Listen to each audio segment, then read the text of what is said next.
remercie David. Je prends la parole juste avant pour vous dire que je suis ravi de vous rencontrer, puisque Monsieur Marcotte, Thierry, vous le connaissez déjà bien. Donc moi, je suis ravi de venir vous découvrir, vous rencontrer, tous et toutes. Je remercie aussi ma collègue Stéphanie Macagnan, qui rend possible aussi cet élément, cette rencontre. Et puis David Koenig, évidemment, et toute l'équipe, et Jérôme aussi, et toutes les personnes que j'ai déjà rencontrées depuis que je viens d'arriver ici. Voilà, je suis ravi de vous voir, hein, évidemment. Avec Thierry, on vous a préparé donc une petite présentation qui dure environ 4-5 heures, c'est ça, hein, Thierry? Ouais, 4-5 heures. Non, une petite heure, on va dire. On va essayer de... Voilà. Alors, il va vous présenter la façon dont on va procéder. On vous a préparé quelques petits quiz aussi. Donc, si vous avez des téléphones portables, c'est le moment de les allumer et de les sortir. Voilà, parce qu'on va utiliser les téléphones portables. Et puis, surtout, ce qu'on voudrait, c'est qu'à chaque partie qu'on va aborder, on va traiter des rapports entre la création littéraire et la recherche universitaire, entre les connaissances et puis l'imaginaire. À chaque partie, à chaque étape, on sera tout à fait ravis d'avoir vos questions, vos commentaires. Donc, pas forcément une phase de questions à la fin, mais en cours de route. Ce serait vraiment très bien aussi d'avoir ces échanges avec vous. Voilà. Et puis si on voit que c'est trop long, après on coupera, on limitera pour pas que ça devienne trop important. OK? Donc vas-y, je te laisse la parole pour... OK. Merci à toi Hugo et merci à tout le monde. Merci à David, merci à Stéphanie, merci à vous d'être tous là. On a découpé notre intervention en 4 étapes. C'est un peu en 4 parties pour notre intervention. On va d'abord parler un peu des liens qu'on trouve entre le droit et l'imaginaire. On a chacun une vision un peu différente d'ailleurs de la chose, on n'a pas forcément le même avis là-dessus. Ensuite, après ça, on va parler de comment on gère notre temps, comment est-ce qu'on gère notre temps d'écriture, notre temps de recherche. On va ensuite parler ça c'est une partie que je pense qui est assez intéressante, les sacrifices qu'on a dû faire pour faire ça, puisque finalement, écrire c'est un temps plein et être enseignant-chercheur c'est un temps plein. Donc comment est-ce qu'on arrive à concilier ces 2 temps pleins. Et après, donc là, en dernière partie, on va un petit peu parler des conseils d'écriture, de conseils de techniques de gestion du temps, comment on fonctionne chacun, comment on a appris finalement chacun à écrire.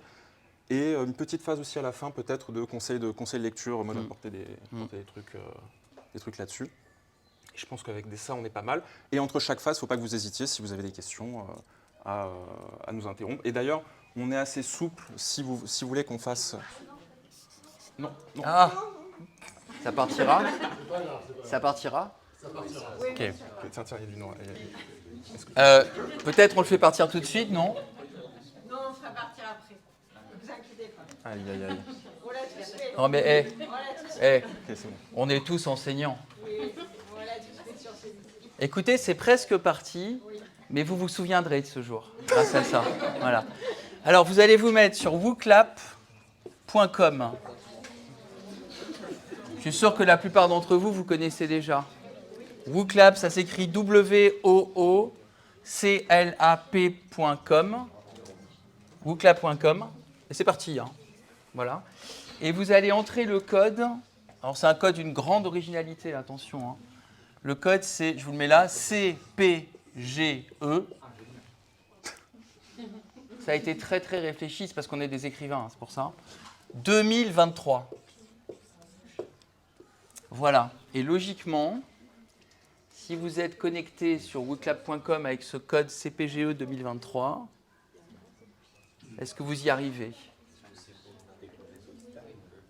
Voilà, prenez votre temps. Et là, vous devriez voir une première question. C'est parfait, ça marche? Est-ce que tout le monde voit la première question? Alors, vous pouvez répondre, allez-y. Alors, je vais peut-être le dire à voix haute pour s'il y en a certains qui n'ont pas leur téléphone. Hein. C'est ce qu'il avait prévu de montrer sur écran, évidemment. Mais... Alors, à vos yeux, les liens entre droit et imaginaire sont, première hypothèse, rares, car le droit s'intéresse avant tout à la réalité. Deuxième proposition, pratiquement inexistant, ce qui montrerait toute la pertinence du choix de notre intervention aujourd'hui. Et 3, nombreux, parce que la science-fiction et la fantasy traitent de sujets juridiques. Voilà, donc on vous laisse répondre un petit peu. Nous, on voit s'afficher ici les réponses avec Thierry. Anonymement, hein, donc vous pouvez y aller. Hein. Oui.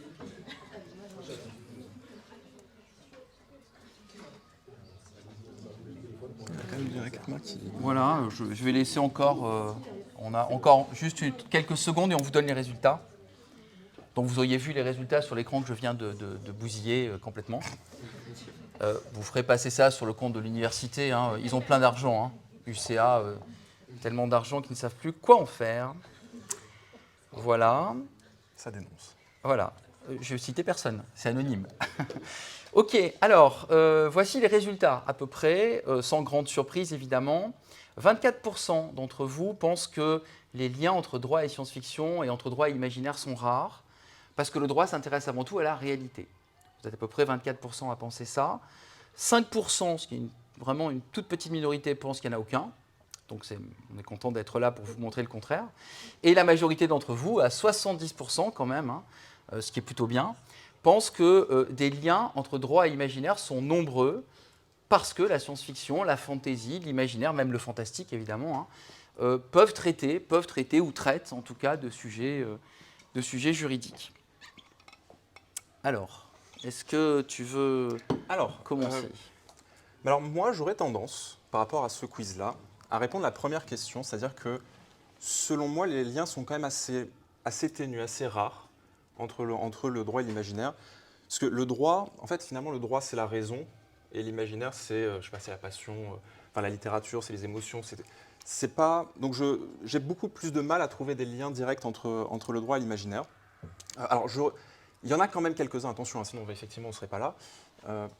Pour moi, un des liens qui est pas tant forcément d'ailleurs entre le droit et en tant que tel, mais c'est le lien, ce qui fait le lien entre un écrivain et un juriste. Pour moi, un écrivain et un juriste sont deux personnes qui manient les mots avec maestria et qui sont avant tout des personnes qui utilisent justement leur art avec précision. C'est la précision du vocabulaire, la précision des mots, la précision du style, qui sont à mon avis des qualités qu'on doit retrouver chez un écrivain et chez un juriste. Et je pense que ça, on le voit vraiment avec les grands auteurs de la littérature française. Il n'y a pas un mot qui n'est pas à sa place. Genre, on prend Flaubert, une page au hasard de Madame Bovary, on l'ouvre, et il n'y a pas un mot, selon moi, après, on peut ne pas être d'accord, mais qui n'est pas à sa place. Et le juriste, c'est aussi ça, puisque la qualification juridique, ce n'est pas la bonne qualification juridique qui est appliquée, finalement, tout le raisonnement change, et d'où l'importance finalement de cette pression. Donc moi, c'est un premier point que je trouverais finalement de lien entre le juriste et l'écrivain, finalement. Alors, tout à fait d'accord. Moi, j'ajouterais un autre point. C'est que le droit, que j'imagine dont vous avez déjà tous une représentation, organise la société. En tout cas, le but du droit, c'est d'organiser les rapports entre les individus dans une communauté, dans une société, quelle qu'elle soit. Quelle que soit l'époque, on a toujours besoin de règles d'organisation. Donc le droit a tout à voir avec la société. Or, l'imaginaire, la science-fiction, en particulier la science-fiction qui, moi, m'intéresse plus, mais la fantaisie aussi, même s'il y a des personnages, même s'il y a une aventure épique, des personnages en couleur, des héros, des héroïnes, en réalité, bien souvent, le droit met en scène des sociétés fictives, des sociétés imaginaires, des sociétés qui peuvent être des sociétés futuristes très lointaines, ou des sociétés, comme chez Tolkien, d'un passé réinventé ou d'un passé idéalisé. Mais il y a toujours dans le droit une structure sociale. Donc ça veut dire que le droit est une sorte de laboratoire imaginaire pour voir des sociétés évoluer. Exactement comme si en laboratoire on étudiait des cellules, on étudiait des organismes vivants, eh bien la société peut être vue comme un organisme complexe. On peut étudier la société véritablement, c'est la sociologie, mais par la fiction, par l'imaginaire, par la science-fiction en particulier. Il y a des tas d'exemples. Si vous avez entendu parler de Dune de Frank Herbert, par exemple, si vous avez vu le film de Denis Villeneuve qui vient de sortir et la deuxième partie qui va arriver bientôt, vous comprenez très bien ce que je suis en train de dire. On étudie en réalité un corps social avec des règles, des institutions, des pouvoirs politiques, des systèmes judiciaires, des questions de rapport de force entre des castes ou des classes sociales parfois. Et donc pour moi, même si le droit s'intéresse à la réalité, on pourrait dire que le droit ne s'intéresse qu'à la réalité, mais la science-fiction propose des réalités alternatives qui sont aussi intéressantes pour les juristes à étudier. Donc du coup, d'une certaine façon, on a cet équilibre entre un imaginaire qui se penche sur la société et une structure juridique qui s'intéresse vraiment à la réalité. Même si pour Stéphanie Macagnon, qui est dans la salle, on sait bien que, par exemple, il y a toute une catégorie de juristes extrêmement pervers qui, eux, s'intéressent à des sociétés qui ont disparu depuis belle lurette. On se demande pourquoi ils font ça et pourquoi ils ont des subventions pour faire ça. Mais l'histoire n'est-elle pas une forme d'imaginaire aussi ? Quand j'étudie l'Empire romain à l'époque de Marc Aurèle, quelle est la part de connaissance exacte et quelle est la part de reconstruction imaginaire, par exemple. Voyez ? Donc pour moi, effectivement, pour compléter ce que dit Thierry, il y a quand même un lien important dans les sources, les sujets d'inspiration du droit et de l'imaginaire. Effectivement, là-dessus, ouais. Effectivement, je suis assez d'accord avec toi. Et alors, il y a sur un point qui me semble important, étant donné qu'on est enseignant-chercheur et on est écrivain à la fois, il y a quelque chose qui lie finalement ces trois activités, l'enseignement, la recherche et l'écriture, qui est que quand on enseigne, quand on écrit et quand on cherche, en fait, dans les trois cas, on apprend. Et en fait, ça, je pense que c'est quelque chose qui est fondamental dans par rapport justement à notre choix de carrière, finalement, quand on enseigne, quand on recherche, c'est évident. C'est assez évident que quand on recherche, on va évidemment apprendre des choses. Quand on enseigne aussi, on apprend ça. On ne le voit peut-être pas forcément quand on est de l'autre côté de la barrière, mais l'enseignant apprend, en fait, pas la même chose que l'élève, mais il apprend en parallèle de lui, que ce soit pour quand il va quand il va préparer un cours, quand il va vouloir se mettre à jour, actualiser ses connaissances. Et évidemment, quand on écrit aussi. Quand on écrit, tu m'en avais parlé, c'était intéressant, sur quand on découvre son personnage au fur et à mesure qu'on écrit. Oui, c'est vrai. En fait, on fait beaucoup de recherches. Un écrivain ou une écrivaine fait de la recherche. Ça, c'est une alarme ? Non. Ah, d'accord. Je pensais que... C'est dommage d'accord. quand même. Hein. Dommage. Ah, c'est pas de chance. Hein. Ouais. Non, c'est bien. C'était le coup fatal. On fait de la recherche. Vous imaginez pas qu'un écrivain, un auteur ou une autrice se lance comme ça sur la page blanche. C'est un fantasme de croire ça. Il y a beaucoup de recherches avant. Exactement, comme un enseignant, tu as raison, prépare son cours. Comme un étudiant ou une étudiante prépare sa séance, prépare son exposé, un écrivain, une écrivaine se prépare et donc fait des recherches et prend, je dirais, une forme de familiarité avec son sujet. C'est-à-dire qu'elle a besoin de chercher pour comprendre son sujet. Et comme tu l'as très bien dit, quand on enseigne, en fait, c'est très égoïste en réalité l'enseignement. Vous pensez que les enseignants sont altruistes parce qu'ils vous donnent leurs connaissances, mais en fait, ils vous utilisent. Un enseignant, lorsqu'il enseigne, il apprend mieux lui-même ce qu'il enseigne. Je vais vous donner un exemple très concret. Quand vous êtes en famille, il vous arrive de parler de ce que vous apprenez dans vos cours. Et j'imagine que toute votre famille n'est pas forcément experte par rapport au sujet que vous avez en cours. Eh bien, qu'est-ce que vous faites comme effort quand vous expliquez à votre petit frère, votre petite sœur, votre grand-oncle, votre grand-père, ce que vous faites concrètement dans vos études? Vous racontez quelque chose, vous le mettez en mouvement, vous le mettez en dynamique. C'est-à-dire qu'à la fois vous le simplifiez et vous mettez en lumière, vous mettez en relief ce qui est le plus intéressant, ce qui vous semble le plus susceptible de capter l'attention de la personne à qui vous vous adressez. Eh bien, c'est exactement ça, écrire. Écrire, c'est faire des recherches, de longues recherches, par exemple un roman de fantaisie qui va se pencher par exemple sur les mythes et les légendes celtiques. Eh bien, l'auteur va préparer, va travailler longtemps, va se familiariser avec ce corpus-là. Et puis lorsqu'il ou elle va écrire, il va utiliser simplement, vous savez, 5% peut-être de toutes les connaissances qu'il a accumulées. Mais ce 5%, il va l'utiliser dans l'idée que ce soit dynamique, qu'il y ait un relief, on reviendra sur les techniques d'écriture tout à l'heure, qu'il y ait quelque chose qui accroche l'attention du lecteur, comme un enseignant doit accrocher, retenir l'attention des étudiants en choisissant les éléments les plus importants. Donc finalement, enseigner et écrire, il y a quand même ce point commun, c'est que on choisit, on met en mouvement, on rend vivant finalement un corpus de connaissances. Et ça, c'est le point commun qu'on peut effectivement ajouter aussi entre le droit et l'imaginaire, sachant que ça vaut pour toutes les matières en réalité, c'est pas que le droit. Est-ce que vous avez des questions à ce stade? Vous avez des remarques ou des éléments qui vous... Oui, allez-y. Là où vous faites un parallèle entre l'écrivain et le juriste, à travers lequel l'enseignant-chercheur serait, je reprends vos termes, égoïste dans la façon dont il enseigne. Une question qui moi me paraît fondamentale, pourquoi l'écrivain écrit-il finalement?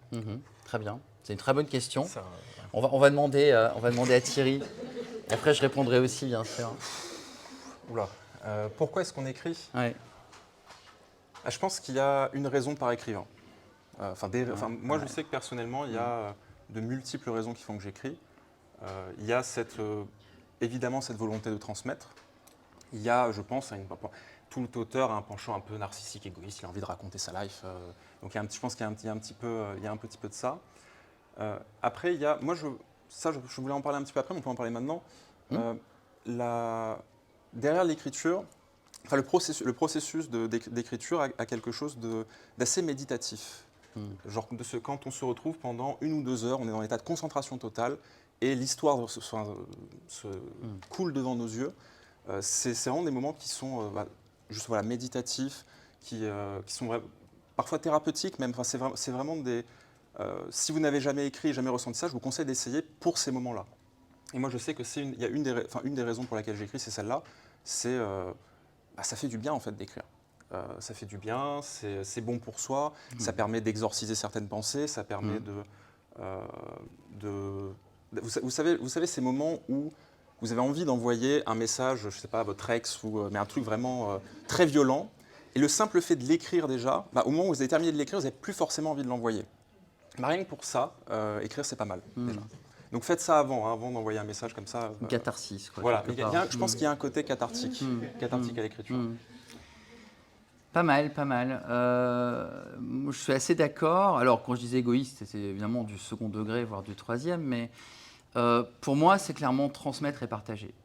C'est-à-dire que je n'écrirais pas si je n'avais rien à partager. Et je n'écrirais pas ni par plaisir, ni par besoin.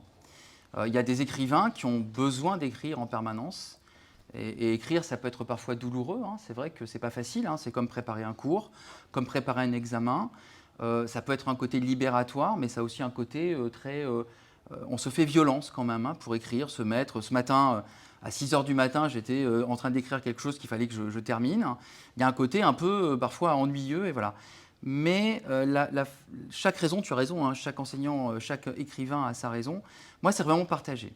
C'est-à-dire, à travers l'écriture, je vais rechercher le partage, pas forcément de connaissances, ce n'est pas la transmission au sens académique du terme, c'est plutôt partager des questionnements, c'est-à-dire une façon de s'interroger sur la société, sur l'avenir, sur ce qui va arriver, ce qui pourrait arriver, ce qui aurait dû arriver. Moi, j'aime bien l'Uchronie qui revisite les passés alternatifs, c'est-à-dire les passés qu'on aurait eus si les choix avaient été différents, quel aurait été le futur, vous voyez, si par exemple, je ne sais pas, moi, il n'y avait pas eu de réforme des retraites, où on serait aujourd'hui, s'il n'y avait pas eu le Covid, s'il n'y avait pas eu la pandémie, des choses comme ça, voilà. Et donc c'est vraiment l'idée de partage, Et je pense que si j'avais cours tous les jours, j'écrirais pas. Je n'aurais pas besoin de ça. Mais comme je n'ai pas cours tous les jours où je n'écris pas, pour trouver un sens à mon existence, en dehors de la vie familiale, j'écris. Voilà. Ça, c'est vraiment ma vocation. Et pour rebondir sur ce que tu as dit à la fin, aussi une des raisons pour laquelle moi j'écris personnellement, je sais encore une fois, chacun a ses raisons, elles sont toutes légitimes, c'est ça donne, ça répond au problème de l'absurde. C'est-à-dire, je pense que chacun à un moment dans sa vie se retrouve face à lui à se dire qu'est-ce que je fais là, pourquoi je suis là, qu'est-ce que je fais de ma vie, à quoi bon. Et je sais que l'écriture, moi, ça a été une réponse à ça, justement de dire écrire justement, construire, moi j'écris de la fantaisie, donc construire des mondes de fantaisie, des sagas, des histoires qui se passent à l'intérieur, des personnages, des intrigues. Tout ça, d'une certaine manière, quand je fais ça, j'ai l'impression que la vie est un peu moins absurde. Je ne dis pas que ça règle entièrement le problème, parce que c'est aussi absurde d'écrire que de faire autre chose. Que d'aller faire du sport, de devenir champion de tennis, de basket, je ne sais pas quoi. C'est pas plus de sens, mais pour moi, je vais peut-être pas taper le micro, pour moi, ça rend la vie moins absurde. Alors, ce qui est génial, c'est qu'on a préparé cette intervention, évidemment, pour vous. Ça fait des semaines et des semaines qu'on en parle. Mais là, on découvre des choses géniales. Donc, je suis vraiment ravi d'entendre Thierry dire ça. Ce qui permet de rebondir, et on passera à la deuxième question, sur le droit. Le droit, ça sert à quoi aussi, d'une certaine façon, à donner du sens à la société, à ce qu'on appelle le vivre ensemble. Pourquoi nous renonçons à la violence? Pourquoi, dans cette salle et partout dans la société, dans la ville, pourquoi nous ne cédons pas à la violence naturelle, inscrite peut-être dans le cœur de l'être humain? Je ne sais pas, hein, ça c'est une question plus philosophique. Parce que nous donnons un sens à notre vivre ensemble. Nous donnons un sens, nous y tenons. Et le droit nous aide à le structurer. Le droit, c'est antithétique de la force. Hein, ce que dit Rousseau, là où il y a de la force, il n'y a pas de droit. Donc nous avons choisi de croire que nous pouvions vivre ensemble. Et pour vivre ensemble, nous avons besoin de règles, nous avons besoin de coutumes, nous avons besoin de rites, nous avons besoin de dialogue, nous avons besoin de culture, et nous avons besoin donc du droit. Et du droit qui donne du sens. Quand le droit perd son sens, c'est le pire qui puisse arriver dans la société. Si le droit devient une espèce de mécanisme automatique, algorithmique, il n'y a plus de sens à la décision judiciaire, par exemple. Eh bien, dans la science-fiction, dans l'imaginaire, dans la fantaisie, je pense que quel que soit le roman que vous ouvrirez, l'auteur a réfléchi au sens qu'il donne à son récit. Et le récit qu'il écrit, c'est une manière pour lui d'exprimer, peut-être, oui, comme tu l'as très bien dit, hein, cette angoisse de l'absurde. C'est-à-dire le fait que s'il n'y a plus de sens, qu'est-ce qu'il reste? Eh bien, il reste l'absurde nature, finalement, dans laquelle nous sommes tous immergés, mais qui est complètement incontrôlable, finalement, par rapport à ce dont nous rêvons, par exemple. Et ça, je pense que la science-fiction et le droit, ce sont, à la fois par l'imaginaire et par la réflexion juridique, on donne du sens à la réalité et on donne du sens à ce que c'est la société. Je pense que ça correspond bien à l'absurde que tu viens de pointer du doigt. Ok, alors on s'était timé, donc on continue, parce qu'on essaye de ne pas trop vous épuiser. Donc deuxième question, avant de passer à la deuxième partie qui s'appelle les maîtres du temps. Alors vous avez toujours votre petit quiz CPGE 2023 et vous devez voir en principe la deuxième question. Alors toujours pareil pour celles et ceux qui n'auraient pas le téléphone, je la lis à voix haute. Combien de temps un écrivain consacre-t-il à l'écriture par semaine? Alors vous avez au moins 2 heures par jour, au moins 2 jours par semaine. Un écrivain doit écrire tous les jours ou un écrivain n'écrit que lorsqu'il a de l'inspiration ou lorsqu'il a l'inspiration. On vous donne un petit peu de temps pour répondre. Si, selon nous, aucune des réponses. Vous ne répondez pas. Ah, il aurait fallu rajouter. Oui, c'est vrai qu'on aurait. Ou alors vous mettez les 4, peut-être ça doit être possible les 4. Ah, ils peuvent. Ouais, je crois. Ah. Ouais. Aussi. Voilà. On est à peu près bon là. Vous êtes c'est combien à peu intéressant, près dans ça. la salle? À peu près une quarantaine, Oui, non, c'est je ça, pense. À peu près. Ouais. On a vos noms, hein. On a vos noms. On sait très bien celui ou celle qui a répondu. Voilà. Non, c'est rigoureusement anonyme. Je blague. Alors, les résultats donc, que vous auriez eu à l'écran, mais je vous les donne. Hein. La petite minorité, toute petite minorité, pense que c'est 2 heures par jour. 30% d'entre vous, à peu près, à équivalence à peu près, pensent que c'est 2 jours par semaine ou tous les jours. Et la majorité, 54%, pensent qu'un écrivain n'écrit que lorsqu'il a l'inspiration. C'est intéressant comme quiz, je ne m'attendais pas forcément à ça. En fait, je pense qu'il n'y a pas de bonne réponse à ça. En fait, ça dépend de chacun. Il y a effectivement des gens qui vont écrire, qui écrivent 2 heures par jour. Il y a des gens qui écrivent que quand ils ont l'inspiration. Il y a des gens qui considèrent qu'un écrivain doit écrire tous les jours. En fait, je pense que ça dépend vraiment de chacun et du fonctionnement de chacun. J'aurais tendance même à dire que... Alors, il y en a peut-être un point sur lequel j'aurais peut-être un petit hiatus sur un écrivain n'écrit que lorsqu'il a l'inspiration. Je pense que c'est assez dangereux comme pensée. Ça, il faut peut-être y faire attention. Si on n'écrit que lorsqu'on a l'inspiration, on n'écrit pas beaucoup, je pense. Et justement, si on veut écrire en grande quantité, il y a un moment, il faut quand même écrire quand, justement, on n'a pas forcément envie, quand voilà, l'inspiration n'est pas là, on ne sait pas trop comment on va finir son chapitre, mais il faut quand même le faire en sachant que de toute façon, ça c'est super important, une fois que vous avez terminé votre premier jet, vous avez toujours le temps de repasser par-dessus pour recorriger les moments justement où vous étiez un petit peu moins en forme, un petit peu moins au niveau. Donc peut-être faire, moi j'aurais tendance à dire, faites attention à ça, parce que, mais alors après, est-ce qu'un écrivain doit pour autant écrire tous les jours? Pas forcément, enfin, ça dépend vraiment de chacun. Par rapport à moi, enfin, comment je fonctionne, en gros, je me suis mis comme objectif il y a quelques années d'écrire un roman par an pendant 10 ans. Là, ça va être chaud cette année peut-être d'être dans les clous. Pour l'instant, je suis bon, non, je suis à 4 en 4 ans. Et du coup, pour faire ça, comment je fais? J'ai en général entre 4 et 6 mois de planification. C'est-à-dire, moi, je fonctionne beaucoup avec un plan. C'est-à-dire, dans ma tête, j'ai l'entièreté de l'histoire quasiment qui est planifiée. En général, d'ailleurs, je commence par la fin. Je commence quasiment toujours mes histoires par la fin. Parce que c'est plus dur à trouver la fin. Donc, en fait, à partir du moment où vous l'avez trouvé, tout de suite, c'est beaucoup plus simple. Donc, je commence par la fin. Je fais mon plan jusqu'au début. Je travaille mes personnages, mon intrigue, mon monde.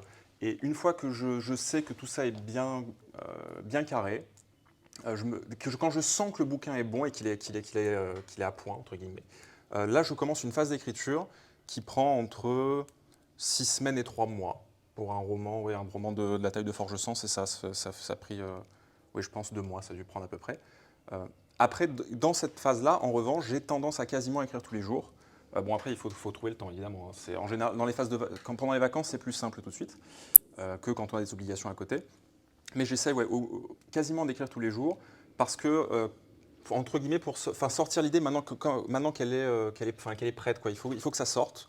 Donc ça me prend, le premier jet, voilà, ça me prend à peu près 6 semaines, 2 mois pour le faire. Et après, il y a toute une phase pendant 3-4 mois de réécriture, relecture, donc envoi à des relecteurs pour qu'ils me fassent des corrections, pour qu'ils me disent « Ah, j'ai bien aimé ça, j'ai moins aimé ça ». Moi-même, au fur et à mesure, quand j'avance, je me dis « Ah ben en fait, là, ce chapitre-là que j'avais fait à l'époque, en fait, il a plus du tout, il faut que je le change ». Et ce qui est après, donc toute cette phase qui dure entre 3, 4, 5 mois, et pour la fin, la publication. Ouais, c'est à peu près comme ça que je travaille. Ok, alors, comme Thierry l'a très bien dit, il n'y a pas de bonne réponse, hein, évidemment, on vous taquine un petit peu. Je suis sûr que dans la salle, il y en a certains ou certaines qui écrivent, ou qui ont des velléités d'écriture, ou peut-être même qui ont déjà des romans dans des tiroirs secrets, cachés, sous des fringues, etc., qu'ils n'osent pas montrer. Je m'adresse à ceux-là aussi, hein, évidemment, pas qu'à ceux-là, mais à ceux-là aussi. Chaque écrivain doit trouver son rythme. Je vais vous donner un exemple d'un grand écrivain américain qu'évoquait David tout à l'heure, Robert Heinlein, sur lequel j'ai pas mal travaillé, puisque j'ai eu la chance de pouvoir travailler aux côtés d'un ami physicien, Éric Pichol, que connaît bien aussi Stéphanie. Et on a abordé cet auteur à la fois sous l'aspect physique que sous l'aspect social ou politique. Et lui, Heinlein, son rythme, c'était très militaire. D'ailleurs, il était militaire de formation, donc ce n'est pas très étonnant. Il écrivait 4 heures par jour. Le matin, il se levait à 6 heures. Il commençait à écrire tout de suite sans petit déjeuner. Il écrivait 2 heures, il faisait une petite pause pour manger quelque chose, boire. Il reprenait 2 heures. Et quand il avait fini ses 4 heures, même s'il avait de l'inspiration, même s'il était en montée de sève, en montée d'inspiration, il n'écrivait plus. C'était militaire, 4 heures le matin, tous les jours. Parce que c'est une discipline. Et qu'on peut aborder l'écriture comme une discipline militaire. On peut l'aborder comme un athlète qui prépare un concours, les Jeux Olympiques, une présentation, comme un danseur ou un musicien qui doit répéter sa partition. Ça peut être très militaire. Mais tous les écrivains et toutes les écrivaines que je connais ne sont pas comme ça. Beaucoup ont une autre activité à côté, c'est ce qu'on va, d'ailleurs on va développer ça tout à l'heure. Et beaucoup finalement ont du mal à s'astreindre finalement à cette discipline comme ça militaire. Donc parfois, il y a des écrivains, et moi j'en fais partie, qui n'écrivent pas pendant très longtemps. Pendant très longtemps. Alors ne pas écrire pendant très longtemps, ça peut être handicapant, ça peut poser des problèmes. On pouvait vous dire, c'est comme un athlète qui ne pratique pas son sport. Au bout d'un moment, il va perdre ses capacités, ses compétences. Pas nécessairement. Moi je dirais que l'écriture, quand on la pratique depuis longtemps, on ne la perd pas. Par contre, c'est vrai qu'il y a un cercle vicieux qui s'installe. Et donc, comme disait Heinlein d'ailleurs, plus on écrit, plus on a envie d'écrire. Moins on écrit, plus il est confortable de continuer à ne pas écrire. Parce qu'il y a dans l'esprit humain un appétit absolument incroyable pour la fainéantise. On aime la facilité, c'est pour ça que vous avez tous des téléphones portables comme moi. On aime les solutions de facilité. C'est pour ça que les algorithmes et les IA se développent dans notre société. Et donc, on n'aime pas se faire mal. Or, l'écriture, c'est parfois s'astreindre un peu à se mettre en danger, à sortir de sa zone de confort. Et donc, effectivement, moi, je dirais que l'idéal pour un jeune écrivain ou une jeune écrivaine, et tu es un jeune écrivain, même si tu as déjà 4 romans derrière toi, c'est quand même la régularité. C'est quand même de se tenir à quelque chose qui, je dirais, c'est de l'ordre d'un artisanat. Vous voyez, l'artisan, il produit des objets sur un modèle, il a appris des techniques, on en reparlera. Il produit des objets conformément à ces techniques, mais des objets qui sont personnels, qui lui sont propres. Un artisan potier, par exemple, il va produire des poteries qui correspondent à sa sensibilité, mais il a appris comment faire. Ben, je dirais que l'écriture, c'est un peu comme un artisanat. C'est un peu comme un artisanat, c'est-à-dire qu'il faut produire quand même, hein, il faut quand même écrire, sinon on perd un petit peu l'envie d'écrire. Mais en même temps, il ne faut pas toujours penser, et je sais que certains d'entre vous y pensent peut-être, à la dimension économique, commerciale, voire à la dimension de visibilité. Souvent, les jeunes écrivains, et je suis sûr que Thierry il a pensé à ça, se disent « Oh là là, si je ne fais pas mon roman cette année, ils vont m'oublier. Ah, c'est vrai, ça. Le lectorat va m'oublier. » C'est pour ça que quelqu'un comme Stephen King, un tout petit écrivain que vous connaissez sans doute pas, eh ben, chaque année, il nous sort un roman qui est à minima bon. Dans le meilleur des cas, il est excellent. À minima, il est bon. Parce que c'est un artisan expert de son artisanat et qu'en plus, bien sûr, lui, il a choisi d'en faire son métier, c'est-à-dire d'en faire sa vie. Il se nourrit finalement de l'écriture. Donc je dirais que la seule mauvaise réponse, à mon avis personnel, c'était la 4e.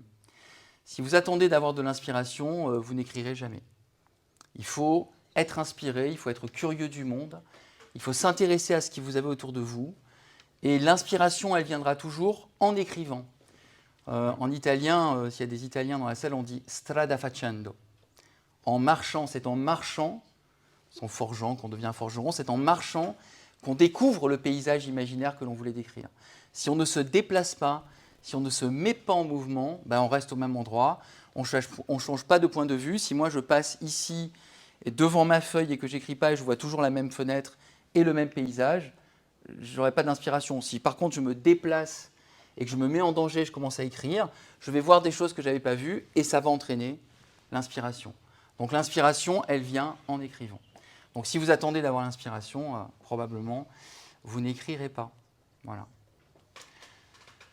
Des questions sur... est-ce qu'il y en a parmi vous? Déjà, on va jouer un peu la sincérité, mais je comprends que certains soient pudiques, hein, évidemment. Est-ce qu'il y en a qui ont déjà tenté d'écrire de la fiction, de l'imaginaire, de la science-fiction? Ouais. Ouais, très bien. D'autres? Non? Qui n'ont pas été tentés en sortant d'un bon film ou en ayant lu un bon roman. Souvent, c'est par mimétisme hein, qu'on commence. C'est souvent, quand on a lu un bon texte, on a envie de faire pareil. Bon, déjà, vous, c'est bien. C'est bien. Vous avez commencé à écrire une nouvelle, un texte? Alors, pour le coup, j'ai toujours été sur de la science-fiction. En fait, j'avais le syndrome de la page blanche et je commençais pas là où, du coup, je prends conseil, enfin, je prends note de vos conseils, c'est que je commençais un livre sans avoir la trame. J'écrivais ce qui me passait par la tête. Et au bout d'un moment, au bout d'une dizaine de pages, on se rend compte qu'on n'a plus d'idées et du coup on arrête et on recommence un autre, etc.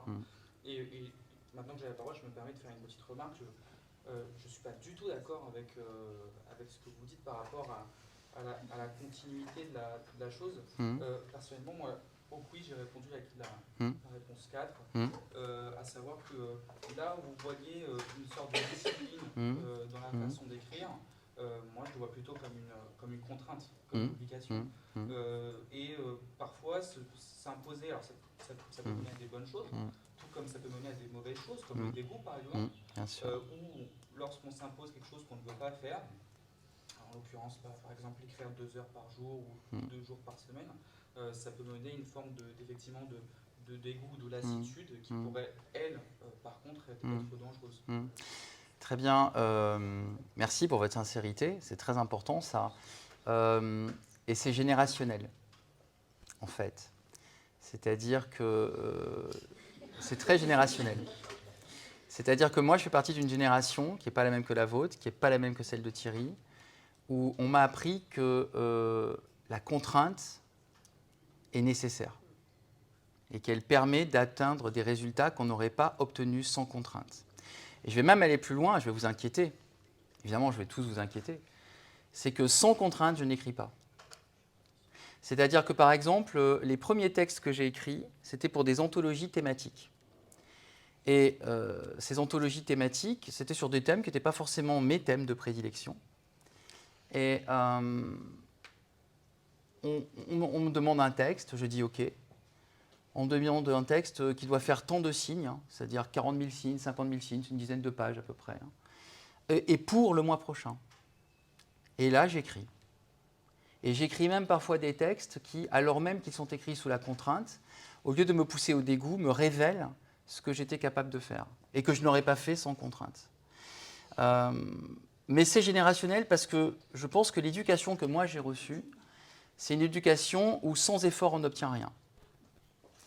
Or aujourd'hui, je pense que très largement, je sais que vous avez le goût de l'effort, et particulièrement ici en particulier, hein, mais vous avez aussi ce sentiment très légitime, hein, et je le vois moi souvent avec mes enfants, que je refuse le dégoût. Je refuse de risquer le dégoût. Alors que moi, dans ma carrière, j'ai toujours flirté avec le dégoût. Et c'est comme ça. Mais après, voilà. Je pense que c'est vraiment très personnel du coup, mais du coup, je comprends très bien que si vous n'ayez pas l'inspiration, vous n'avez pas envie d'écrire, c'est normal. Vous n'avez pas envie de vous faire mal. Et puis, on pourrait dire, au fond, c'est très légitime, puisque quand je suis inspiré, je vais probablement faire quelque chose de beau, alors que si je me force à écrire un article universitaire, par exemple, je vais forcément faire un article ennuyeux. On peut le voir comme ça. Alors, je trouvais très intéressante votre remarque. Est-ce que ce dégoût, parfois, ce n'est pas juste le plateau qu'il faut escalader finalement avant d'arriver juste à un meilleur niveau qui nous permet justement de mieux appréhender l'écriture? Il y a peut-être parfois de ça, en sachant que je suis assez d'accord en fait avec Hugo, et moi je me rends compte en vieillissant de si on ne se met pas de contraintes, enfin, en tout cas moi je vois que si je ne me mets pas de contraintes, je n'écris jamais déjà, je procrastine tout, je fais tout à la dernière minute, quand je ne fais même rien. Donc moi c'est vraiment nécessaire. Et même si parfois il y a des moments, oui il y a des moments, enfin très douloureux, on ne va pas exagérer non plus, mais il y a quand même des moments difficiles que dans l'écriture de dire bon, là ce matin j'ai pas envie, je suis pas de bonne humeur, il y a ça qui s'est passé dans ma vie ou quoi, et dire bon il faut quand même que je m'y mette.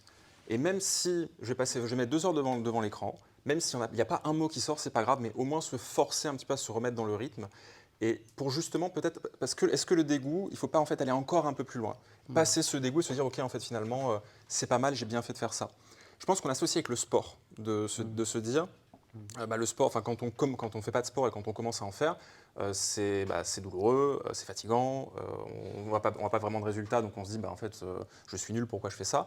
Et en fait le truc c'est que ne serait-ce que par exemple de la marche, de se dire marcher 30 minutes par jour. Ce qui est, je pense, conseillé par, je ne sais pas si c'est l'OMS ou quoi que ce soit qui conseille au moins de faire ça, c'est important de le faire. Même si au départ c'est un peu rébarbatif, voire parfois ça peut amener du dégoût, ça peut être intéressant de le faire. Après, il ne faut pas non plus aller jusqu'au burn-out et de dire, en fait, je vais me forcer à écrire 12 heures par jour jusqu'à pendant je ne sais pas combien de temps parce que c'est ce qu'il faut faire. Non. C'est pour ça qu'il faut que chacun trouve son rythme et chacun ses techniques. Juste voilà, ce qu'on disait sur l'inspiration, c'est que si on doit attendre l'inspiration, le problème c'est qu'en fait on est peu productif. Et je vais juste ouvrir sur un truc par rapport à ce que vous avez dit sur le fait d'avoir une trame. En fait, il y a 2 grands types d'auteurs. Alors c'est un spectre, hein, on est toujours un peu de l'un, un peu plus de l'autre. C'est ce qu'on appelle les jardiniers et les architectes. Les architectes, c'est ceux qui ont besoin finalement d'avoir une trame très carrée. Donc moi, je suis plutôt dans ce style-là. Si j'ai besoin de connaître chapitre par chapitre ce qui se passe dans mon roman. Et évidemment d'avoir la fin bien détaillée. Comme ça, je sais que dès que je commence, je sais où je vais et c'est beaucoup moins angoissant en fait. Parce que moi je trouve ça fou, justement les autres auteurs, les jardiniers, qui en général, ils ont un personnage, ils ont une situation, ils disent je vais lancer mon personnage dans cette situation-là et on va voir. Et je laisse le personnage gambader, voir ce qui va lui arriver. Et moi ça m'angoisse énormément d'écrire comme ça, de me dire je ne sais pas où je vais, qu'est-ce que je fais, qu'est-ce qu'il fait là mon personnage, et donc j'ai besoin moi d'avoir cette trame-là. Donc ça peut être aussi effectivement comme vous disiez, peut-être que vous n'avez pas forcément la bonne approche, essayez les deux. Est-ce que vous avez besoin d'une trame, en sachant que voilà, même parmi les jardiniers que je connais en tant qu'auteur, on a quand même besoin d'une micro-trame, c'est-à-dire genre ma grande sœur qui est écrivain et qui est publié en maison d'édition, elle est jardinière, mais elle a quand même besoin de savoir au moins à la fin le milieu, ce qui se passe. Mais après, ça dépend de chacun. C'est à vous de voir en fait comment vous fonctionnez et de voir ce qui va finalement le mieux marcher. Et oui, très bien, très juste. Et en plus, on a toujours besoin d'être un peu des deux finalement.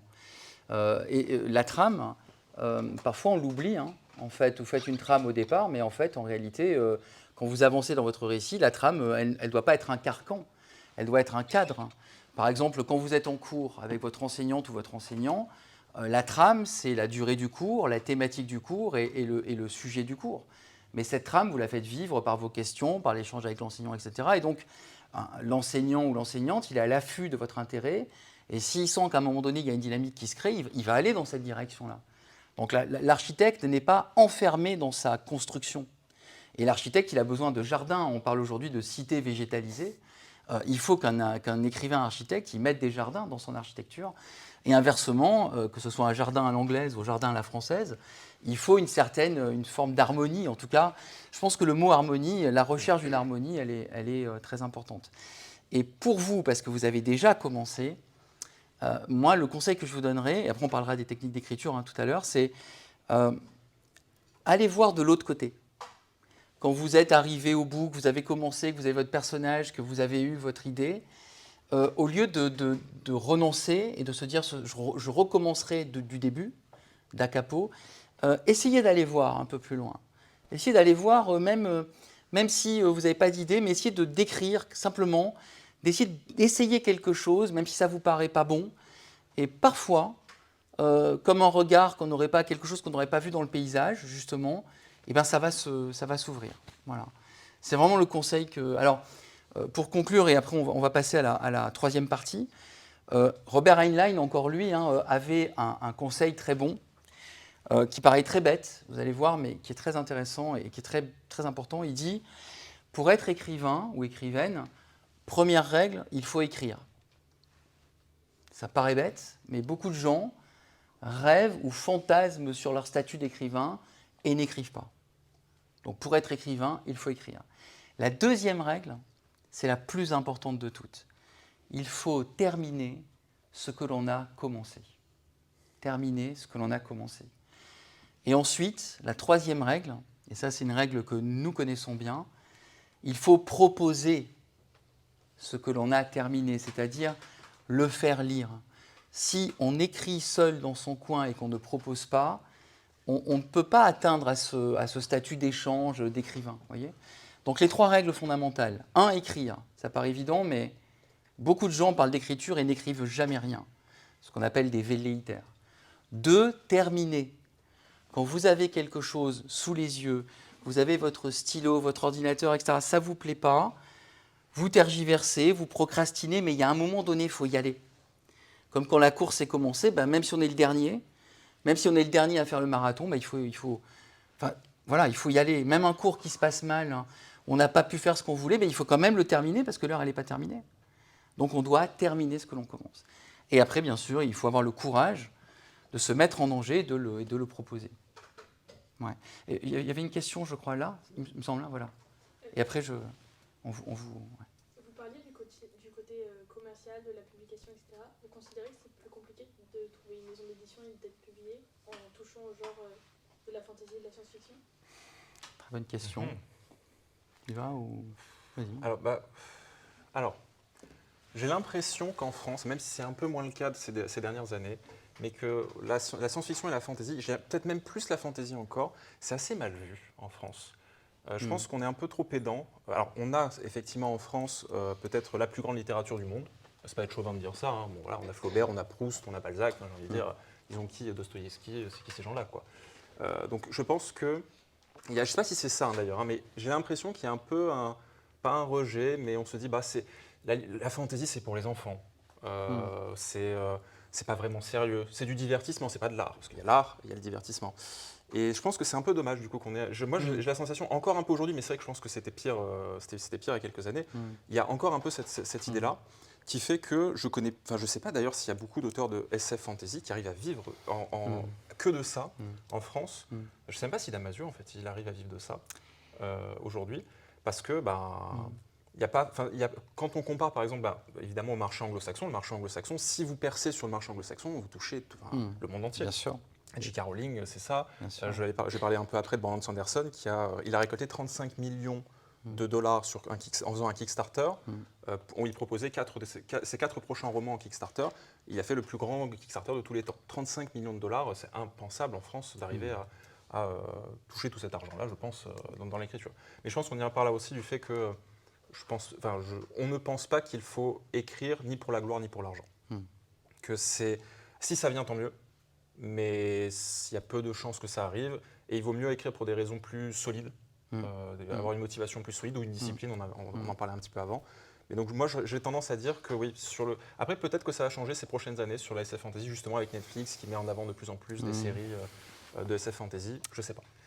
Ouais, alors pour essayer de vous donner une réponse tirée de l'expérience, je me suis occupé d'un festival qui s'appelle les Utopiales à Nantes, qui est un festival international de science-fiction, où j'étais délégué artistique, et donc mon rôle c'était d'inviter les auteurs et de choisir les bouquins et tout ça. Donc j'ai pu voir de près un peu le modèle économique en fait. Alors je vous le dis tout de suite, continuez bien vos études, parce qu'on ne vit pas de l'écriture. C'est clair et net. Surtout si vous faites de la science-fiction ou de la fantasy. Voilà, moi je connais une 60aine d'auteurs et d'autrices en France, d'écrivains de science-fiction ou de fantasy. Il doit y en avoir 2 qui vivent de leur plume. Quand je dis vivre de sa plume, c'est pas se demander ce qu'on va manger le vendredi soir. Tous les autres, soit c'est la bohème, soit ils ont un métier à côté. Et donc ils partagent leur temps avec une autre activité. Bordage, Pierre Bordage, dont vous avez peut-être entendu parler, vit de sa plume. Alain Damasio, qui a eu un succès retentissant avec La Horde du Contrevent, La Zone du Dehors et plus récemment Les Furtifs, vit de sa plume, clairement. Quelques autres vivent d'un autre talent très proche de l'écriture, qui est la traduction. Il y a beaucoup d'écrivains et d'écrivaines français qui font aussi des traductions. Et les traductions, c'est très bien payé. En moyenne, pour un livre, vous allez toucher une avance de 3 000, 4 000 euros, grand maximum, une fois. Une fois, sur des mois et des mois d'écriture. Une fois, vous allez toucher peut-être 3 000 euros, avant de retoucher, au bout de 6 mois, 1 an et demi, 2 ans, peut-être 1 000 euros par-ci, 1 500 euros par-là, en fonction des ventes. La traduction, une traduction d'un roman comme un roman de cette taille-là, c'est minimum 10 000 euros. Et souvent plutôt 15 000 et 20 000 euros quand c'est un auteur très connu, comme par exemple J.R.R. Martin, l'auteur de Game of Thrones. Je connais très bien son traducteur, il vit bien. Son traducteur en France, évidemment. D'accord ? Donc ça, c'est une réalité économique et il faut le savoir, tout simplement. Après, ça n'empêche pas, effectivement, d'avoir un statut d'écrivain ou d'écrivaine professionnelle, mais en ayant conscience que c'est quand même très rare, surtout dans ces littératures où, comme tu l'as dit, et ça va nous amener à notre 3e point, pendant longtemps, ça a été un peu méprisé. Soit comme quelque chose de léger et de peu intéressant et de pas très culturel, soit comme quelque chose de facile au contraire et donc de populaire. Vous savez, en France, il y a cette tendance à dire que tout ce qui est populaire est forcément mauvais. Et donc, maintenant, ça a changé. Maintenant, les choses ont vraiment changé. Il y a des thèses qui se font sur la science-fiction dans toutes les disciplines et sur l'imaginaire aussi. Donc, les choses ont complètement, le monde a complètement changé. Et il y avait une autre question, je crois. Ouais. J'en ai 2. Pour rebondir sur ce que disait ma camarade, du coup, c'était est-ce que vous pensez qu'il phénomène BookTok, parce qu'on le voit beaucoup en ce moment, et j'ai l'impression du coup qu'il contribue énormément à ouvrir justement cette ouverture d'esprit sur la littérature et les nouveaux genres. Enfin, pas de nouveaux genres, mais du moins quelque part vulgariser, dédramatiser ce côté un peu pompeux, je dirais, en France. Tout à fait. Ouais. Et ma deuxième question, c'était sur la peur, à savoir que j'aborderai ici plus l'écriture en la voyant comme un art et comme quelque chose d'artistique. Et vu que vous pratiquez à la fois le droit et l'écriture, je veux savoir ce que vous en pensez de ce côté-là. J'ai l'impression que c'est toujours plus difficile de proposer au regard de l'autre quelque chose qui sortirait plus, je parlais naïvement, mais de notre cœur et de quelque chose de personnel et d'artistique, plutôt que purement théorique. Moi, par exemple, j'ai beaucoup moins de mal à montrer une dissertation de droit que j'aurais faite la veille, alors que je sais très bien que je ne suis pas du tout une spécialiste et qu'il y aura beaucoup plus de fautes dans cette dissertation, que de me montrer en train de produire quelque chose d'artistique. Merci. Très belle question. On commence par la première, peut-être, sur BookDoc. Sur le BookTok, alors, je fais exactement ce qu'il ne faut pas faire en tant qu'auteur auto-édité, c'est que les réseaux sociaux, je ne fais pas du tout. Je n'ai pas de communauté, je ne fais pas des posts tous les jours, des stories, des trucs comme ça. Moi, ça ne m'intéresse vraiment pas. Et d'ailleurs, parce que c'est aussi un peu, c'est assez angoissant d'ailleurs, hein, de se dire tous les jours, bon, on va être, je vais essayer une story, est-ce que ça va bien se passer? Est-ce qu'au contraire, les gens, je vais dire une bêtise qui va faire que... Donc, je fais ce qu'il ne faut pas faire. Mais j'ai l'impression que parce que notamment ma sœur, elle est là-dessus. D'ailleurs, elle est anonyme, donc vous la retrouverez pas, hein, si vous la cherchez, elle est anonyme. Elle a un nom d'auteur. Et elle veut garder son anonymat. Donc, mais elle est pas mal là-dessus. C'est J.K. Rowling, je crois. Si seulement. Non, elle écrit mieux que J.K. Rowling. Et donc, du coup, j'ai l'impression effectivement que ça prend beaucoup d'ampleur aujourd'hui. Que ça permet effectivement...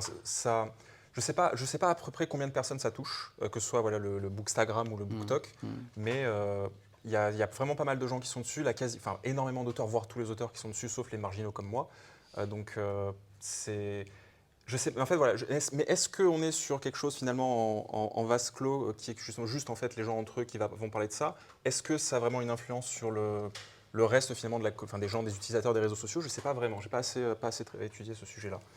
Alors, l'idée, c'est qu'il faut suivre les supports de lecture quand ils se transforment. Donc, évidemment, la dimension numérique et la volatilité du numérique doit être embrassée par la plupart des auteurs. Alors, ça pose des problèmes, parce que souvent, on a ce problème de la gratuité, de la diffusion gratuite des textes. Et du coup, certains auteurs hésitent en fait, à mettre en ligne directement des textes gratuits. Mais en fait, on s'est aperçu, là encore grâce aux Utopiales, que par exemple, un texte qui était en ligne gratuit et qui a eu beaucoup de likes, qui a été remarqué, est en fait très acheté derrière lorsqu'il est publié. Je vous prends un exemple d'un auteur russe qui s'appelle Dimitri Glukovsky, qui est l'auteur de Métro 2033. Son roman, c'est un post-apo qui se passe dans le métro de Moscou après une guerre nucléaire. Et donc les gens se terrent sous le métro et ont fait leur vie dans les stations de métro de Moscou. Ça a tellement bien marché qu'il y a plein de gens qui s'en sont inspirés ensuite. Une sorte de Mad Max souterrain, très simple finalement comme histoire. Et il l'a mis en ligne gratuitement pendant des mois et des mois et des mois. Tout le monde a téléchargé, tout le monde a lu, tout le monde a adoré. Et aujourd'hui, Métro 2033, c'est l'une des plus grandes ventes en science-fiction internationale dans le monde, et en particulier en France aussi, alors que le bouquin était disponible gratuitement. Donc il y a quand même toujours l'amour du livre papier qui vient répondre finalement aux nouvelles façons de lire. Mais en tout cas, c'est dur, effectivement, les auteurs doivent s'adapter aussi. Il faut aller chercher les lecteurs là où ils sont. Après, je me permets, le phénomène en tout cas, de BookTok, c'est au contraire beaucoup de personnes, de lecteurs en fait, qui vont montrer, qui vont partager leur lecture. Et ça a pris énormément d'ampleur parce qu'il y a des millions de personnes qui vont partager leur lecture et qui font découvrir de nouveaux genres. Oui, c'est Augustin Trapenard qui en a sorti un, je crois, non Je ne saurais pas trop vous dire. D'accord. Après, c'est peut-être pas sur le domaine de la fantasy, de la science-fiction, mais plus sur le côté un petit peu... partage de lecture. Sur les genres littéraires, là, ce que je retrouve dans mon fil de lecture. D'accord. Et j'ai l'impression que ça permet en tout cas d'ouvrir vraiment les esprits et de forcer une jeunesse qu'on disait qui ne lit pas à lire au contraire. Mais c'est pas vrai. Mais c'est pas vrai, la jeunesse au contraire, lit. Vous lisez plus d'ailleurs que les. Je pense que les vous lisez plus que ma génération. Vraiment, ouais. Et l'autre question, ça pourrait être un lien avec la suite, mais peut-être on y répond maintenant. On peut y répondre maintenant. Ouais. Sur la peur, alors je pense. La peur, ouais. La peur. Et la petite mort qui conduit à l'oblitération totale. C'est Dune, ça. Bah ouais, bravo. Lui, il a vu. Un point pour Thierry. Alors, c'est une bonne question. Alors, parce que je sais que moi, j'ai tendance à être. Enfin, j'ai pas tendance à être trop pudique là-dessus. C'est-à-dire, moi, j'ai pas eu trop de problèmes à montrer ce que j'écrivais. Mais je sais que justement, il y a, par exemple, je prends ma grande sœur qui a passé des années à écrire dans l'ombre, dans son coin, avant de justement se dire, je vais faire le premier pas et montrer. Je pense qu'il y a une partie d'irrationalité dans cette peur, parce qu'en fait, on a l'impression de se mettre en danger, mais finalement, à part si on tombe sur quelqu'un de très malveillant qui va essayer de vous faire les pires remarques sur votre texte, là, effectivement, faut éviter, mais dans l'ensemble, si la personne à qui vous envoyez est quelqu'un de bienveillant, on ne fera que des retours positifs. Enfin, moi, en tout cas, j'ai jamais eu. De temps en temps, il y a des retours. Par exemple, il y a des gens qui vont vous dire ah moi j'aurais pas écrit comme ça, moi j'aurais fait autre chose. Et oui, enfin, on s'en fiche de comment toi t'aurais écrit. Si tu veux écrire ton histoire comme ça, tu vas l'écrire. Mais ce qui m'intéresse, c'est ce que tu as aimé, ce que tu n'as pas aimé, quelles sont les parties qui t'ont plu, qui t'ont moins plu. C'est ça qui est intéressant sur un retour. Et non, donc après, ça c'est dur à traiter comme question, mais presque il faut faut se jeter à l'eau en fait. C'est comme pour apprendre à nager. Et il faut accepter, il faut d'abord trouver des gens de confiance en général. Moi, je sais que, je sais pas, je commençais à faire lire à mes amis, ma famille, globalement, où je savais que je n'allais pas me faire incendier complètement. Mais en revanche, c'est vrai que pour la première fois, quand j'ai mis un roman en ligne, il y avait quand même cette peur de se dire, il y a des gens totalement inconnus qui vont me lire, qui vont peut-être vouloir m'incendier. Et j'ai eu quelques commentaires un peu acides sur Amazon, mais ça va. En général, c'est des gens qui ne sont pas très sérieux. Mais après, le pire que tu peux avoir sur Amazon, c'est pas les commentaires 1 étoile, le dit ouais c'est nul, ça finalement c'est pas très intéressant. C'est les gens qui vous font des commentaires à 2 étoiles et qui du genre oui il y avait de l'idée mais bon, et en fait ils vous expliquent pourquoi c'était pas bien après. Là c'est dur, c'est ce genre de commentaires. Ça c'est compliqué. Mais donc le conseil que je peux donner c'est trouver des gens de confiance à qui montrer d'abord. Et petit à petit, reprendre confiance en soi et de se dire, si déjà mes proches aiment bien, il n'y a pas de raison que les gens n'aiment pas après. Bon, il faut des gens de confiance qui sont aussi prêts à vous faire des retours négatifs. Parce que je pense que c'est important aussi qu'on vous fasse des retours. Moi, c'est un truc dont j'ai peur souvent de dire, est-ce que si j'envoie cette personne, elle va me faire que des retours positifs, ça ne m'intéresse pas, je veux aussi voir ce qui ne va pas. Et donc c'est aussi, je pense, important d'avoir des gens qui soient capables de vous faire un retour sur ce qui ne va pas. Et pour donner une petite anecdote, l'Oracle des Flammes, qui est le premier que j'ai auto-édité, je l'avais envoyé à un ami à moi qui est un peu plus vieux que moi, qui a agrégé de littérature. Et donc je lui avais envoyé, moi j'avais un peu les chocottes quand même, parce que le gars, il a agrégé de littérature, son métier d'écrire, mais son métier de s'intéresser à la littérature. Et donc on avait fait un vocal comme ça, et il commence, il l'avait lu, il dit bon voilà, non mais c'est pas mal, tu gères bien l'histoire, tu as bien compris comment ça fonctionnait. Par contre, en revanche, il a dit parce qu'il parle français, parce que ça se dit pas par contre. Et il m'a fait pendant 15 minutes tout ce qui allait pas, et tout ce qui, mais avec bienveillance, attention. Moi j'étais comme ça, je notais comme ça, j'ai pas les larmes aux yeux, c'est un petit peu, mais t'es en mode, c'est dur quand même. Et t'es un peu déprimé pour le reste de la journée. Mais le lendemain, quand je me suis levé en me disant bon, on va reprendre ce qu'il a dit et en fait, tous les changements que j'ai fait grâce à lui, je pense que ça a transformé complètement mon roman et qui n'aurait pas du tout été ce qu'il aurait été. Notamment, il m'a fait une remarque, par exemple, il voyait qu'il y avait une rupture de ton entre le sérieux et le burlesque. Il me disait il y a des passages comme ça qui sont un peu comiques, on dirait presque une farce, et des passages très sérieux, mais du coup, comme les deux sont mêlés l'un à l'autre, les moments sérieux n'ont pas vraiment de poids, et les moments comiques ne sont pas si drôles que ça. Donc en fait, en gros, il ne me l'a pas dit comme ça, mais il faut que tu fasses un choix. Et quand j'ai lu, je me dis, en fait, je ne voulais pas ce côté farce, en fait. Ce n'est pas du tout ce que je voulais montrer, et que c'était ça, en fait, qu'il fallait que je corrige, et j'ai corrigé tout ça, et le rendu à la fin était bien meilleur, je pense, en qualité. Mais je pense que c'est intéressant aussi de montrer à des gens qui sont capables aussi de vous faire des remarques négatives. Je vais faire bref, mais très largement d'accord, sauf sur un point où on est en désaccord, mais je vais le dire. La peur, elle est toujours présente, bien sûr. C'est comme la peur quand on a quelque chose à faire et qu'on veut bien le faire et qu'on a peur que ce soit mal reçu. Je peux vous dire que moi, j'écris depuis presque 30 ans. J'ai toujours peur quand un bouquin sort. J'ai peur de la mauvaise critique. J'ai peur de pas de critique du tout, parce que le pire, c'est l'indifférence. Oui. Tu as raison quand il dit il vaut mieux une critique à 0 en disant ce bouquin c'est de la merde plutôt qu'une critique qui dise ça aurait pu être bien mais c'est raté. C'est pas vraiment agréable. Donc même si on a de l'expérience, on a toujours peur. Il faut affronter sa peur, c'est ça la vie, affronter sa peur. Je ne connais pas d'autres moyens pour avancer. La peur c'est une alerte aussi. Elle vous dit si par exemple vous êtes trop dans votre zone de confort. Si vous cédez trop à la peur, c'est que vous êtes dans votre zone de confort, vous ne voulez pas vous pouvez pas vous mettre mal à l'aise et du coup, vous ne bougez pas, vous ne vous remettez pas en question.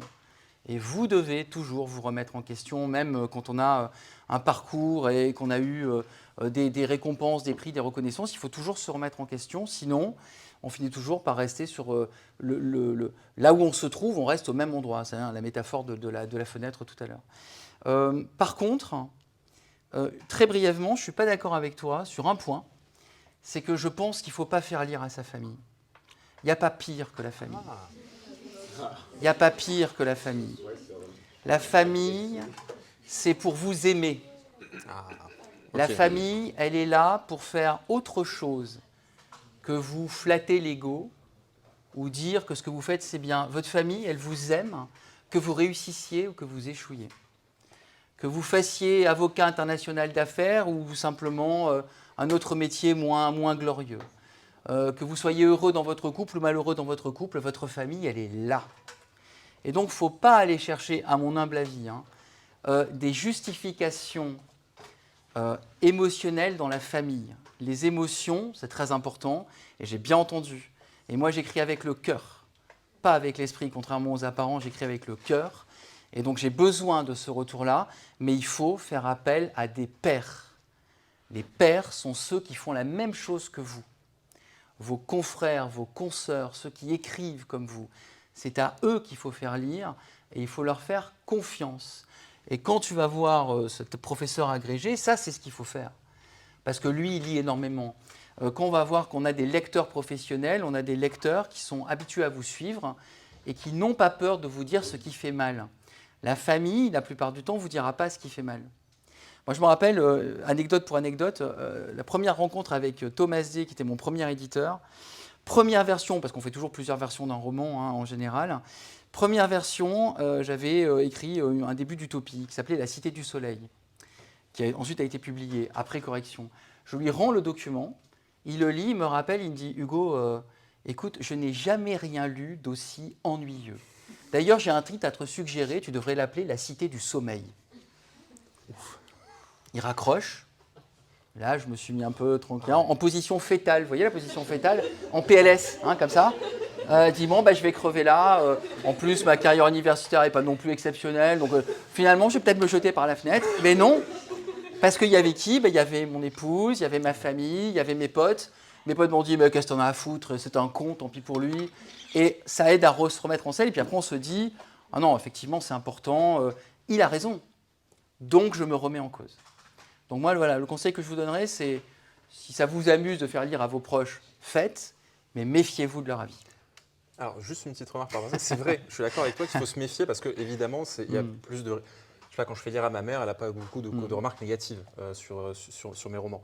Mais parfois, ça peut être justement la première étape avant de faire lire au père, en fait. Et la première étape de je fais lire d'abord à mes proches, où je suis encore un peu dans ma zone de confort, dans une zone un peu de sécurité, pour ensuite, une fois que j'ai repris un peu confiance, passer à l'étape d'après. Mais il est vrai qu'il va falloir faire lire à d'autres gens et avec des profils particuliers. Le mieux, effectivement, c'est les autres auteurs, les collègues, les confrères. Sauf si aujourd'hui, et tu fais partie de ce groupe, je pense, sauf si aujourd'hui, vous êtes un auteur ou une autrice qui a un staff autour de lui, qui est aussi en partie familial, comme une sorte de petite confrérie, de sororité, de corporation, qui est là et qui commence à être habitué à travailler avec l'auteur. Et là, c'est autre chose.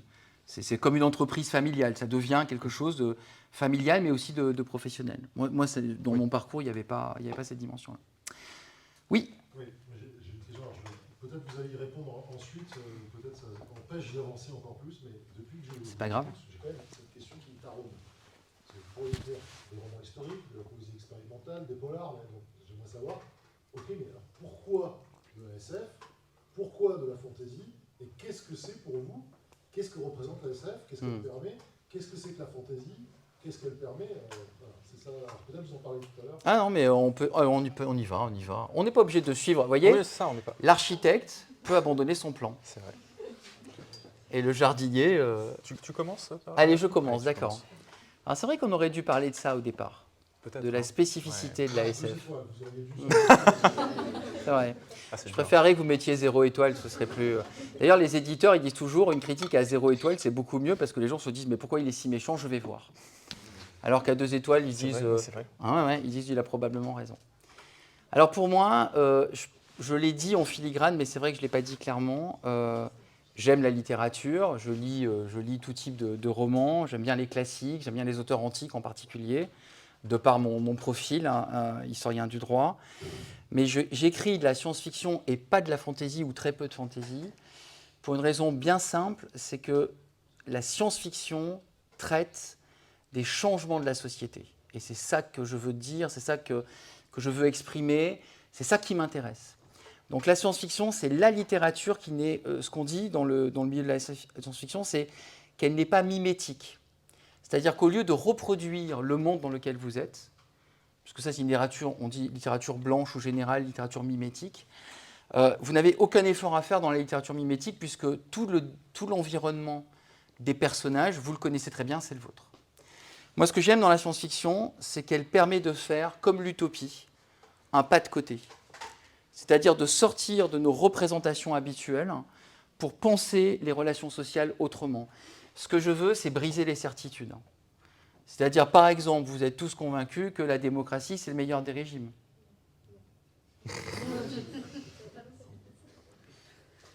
Ils vont venir en droit. Et si on postulait l'inverse, si on s'amusait à dire que finalement non, qu'est-ce qu'on serait capable de formuler, voyez ? Par exemple, vous dites la science est nécessaire à l'avenir de l'humanité. C'est le 19e siècle a cru au positivisme scientifique. Vous avez vu le résultat. 2 guerres mondiales et des totalitarismes. On pourrait très bien postuler que la science est dangereuse. Et donc on pourrait partir sur, par exemple, un monde qui a condamné la technique. Comme par exemple un auteur du 19e siècle qui s'appelle Samuel Butler et qui, dans son utopie Erewhon, imagine la disparition des machines. Ça veut dire que la science-fiction, elle est hypothétique. Je vais prendre un autre mot. Elle est spéculative. Elle nous permet de s'amuser avec un monde dont on sait qu'il n'existera jamais, qu'il n'existe pas, mais on joue avec pour voir ce qu'il nous apprend sur nous-mêmes. Et c'est ça qui m'intéresse. Moi, c'est pour ça que tout ce que j'écris est lié à la science-fiction. Le dernier roman que je viens de sortir en coécriture avec un ami qui est auteur et avocat, et qui s'appelle Le Monde de Julia, on imagine quel serait le monde avec une disparition complète de la justice et des institutions judiciaires. Qu'est-ce qui resterait ? Il resterait des lois et des citoyens, mais sans aucun intermédiaire. Du coup, les citoyens, qu'est-ce qu'ils vont faire ? Ils vont avoir tendance à prendre les lois au pied de la lettre, ce qu'il ne faut évidemment pas faire. Et donc, ils vont commencer à appliquer des règles de droit extrêmement dures, sans jamais réfléchir au sens du droit. Donc moi, voilà ma réponse. La science-fiction, c'est la seule littérature, non pas qui permet de faire ça, mais dont le sujet, l'objectif, c'est ça.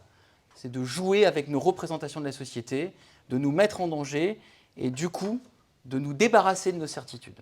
C'est l'esprit critique des Lumières, très largement. C'est ce que les Lumières nous ont apporté, et dont la science-fiction est l'héritière. Sur le gong, pas mal. Hein. C'était prévu.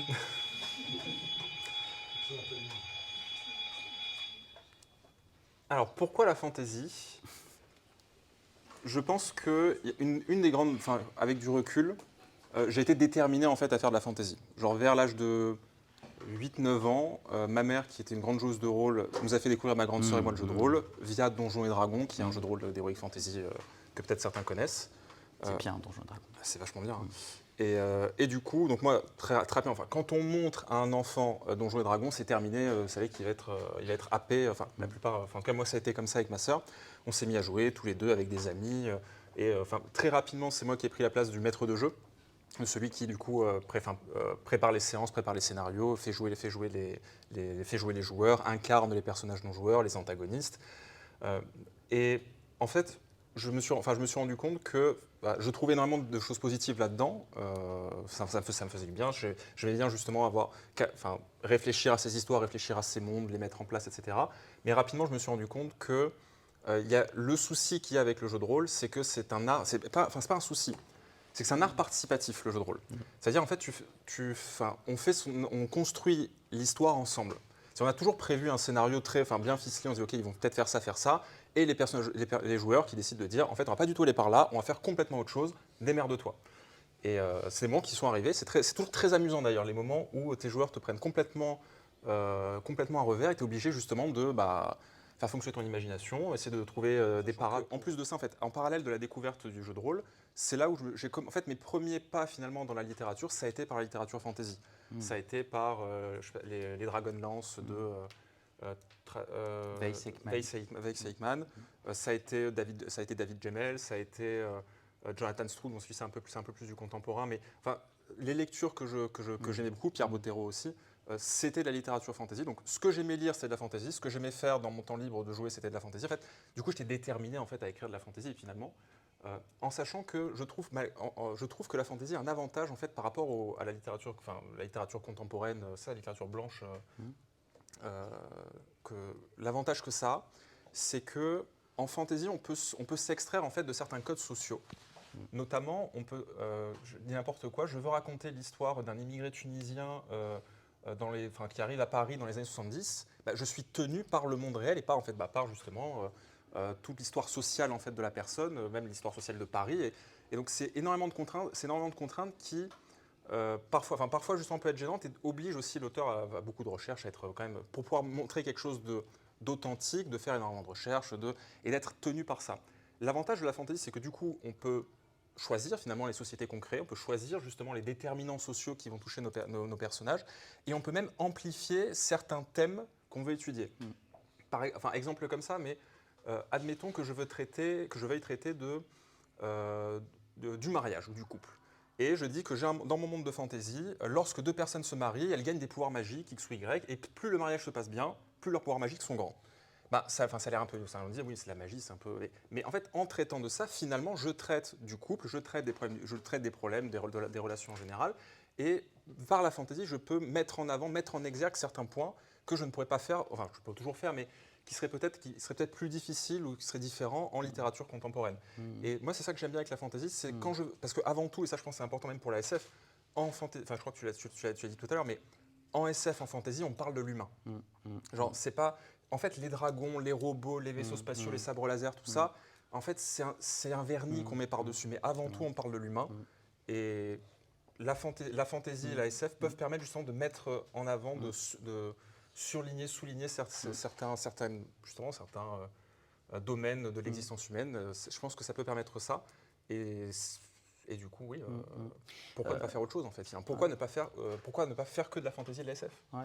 Et d'ailleurs, tout est fantasy SF, si vous regardez bien. Hein. Un roman historique, c'est de la fantasy. Hein. La plupart du temps, ça reconstruit une partie de l'histoire.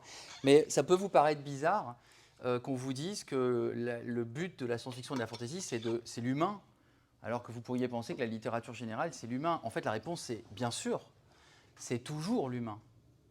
Toujours, la différence, c'est la manière dont on aborde la question de l'humanité et la manière dont on l'interroge. Dans une littérature générale, on va interroger les représentations qu'on a aujourd'hui de l'être humain, des rapports sociaux. Dans la science-fiction, dans la fantasy, on va changer de référentiel, comme disent les scientifiques, et on va interroger d'autres aspects de l'humanité. Par exemple, toutes les questions des rapports homme-machine. Ça fait déjà des décennies et des décennies qu'on a justement des ordinateurs, des intelligences artificielles, des robots dans la science-fiction. Mais comme outil narratif, le robot, même Isaac Asimov lui-même, n'avait pas la prétention de dire « demain, les robots seront comme ça ». Ce qui l'intéressait, c'est les robots dans les rapports qu'ils ont avec les êtres humains. Et beaucoup de réflexions d'Isaac Asimov aujourd'hui sont utilisées. Donc c'est dans la façon de penser l'être humain peut-être qu'il y a cette spécificité de la fantasy et de la SF, en tout cas de ce que longtemps on a appelé les mauvais genres, quand même. L'émission de François Angelier sur France Culture, c'était les mauvais genres, c'était à 23h le soir, parce qu'il ne fallait pas en parler aux gamins, parce que sinon, jamais ils risquaient de lire de la fantasy et quelle horreur. Moi, j'ai grandi quand même dans un monde où quand je lisais un bouquin de science-fiction, il fallait que je le cache, à un moment donné. J'avais un grand-père militaire, un grand-père chef d'orchestre. Ils n'aimaient pas la science-fiction, les deux. Donc, voilà. Ok. On avance encore un peu? Ça va, vous craquez pas? Tout va bien? On a encore une demi-heure? À peu près ou moins? Moins. Demi-heure. Attention, 2 étoiles minimum. Hein. Attention. Ok, alors, on va changer de quiz. Vous allez juste rajouter un 2 au code.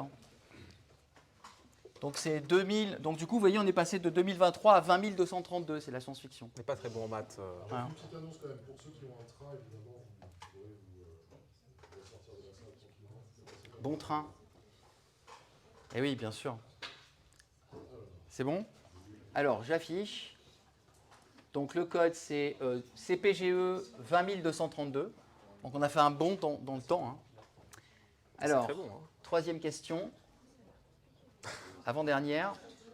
Alors, quel regard professionnel a-t-on sur un universitaire qui écrit des romans?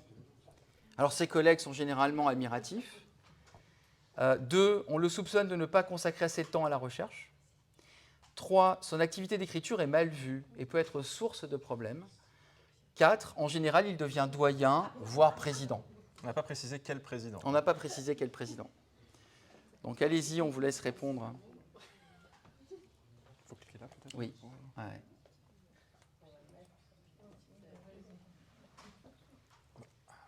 personne ne répond. Ça, c'est bizarre quand même. C'est hein. étonnant.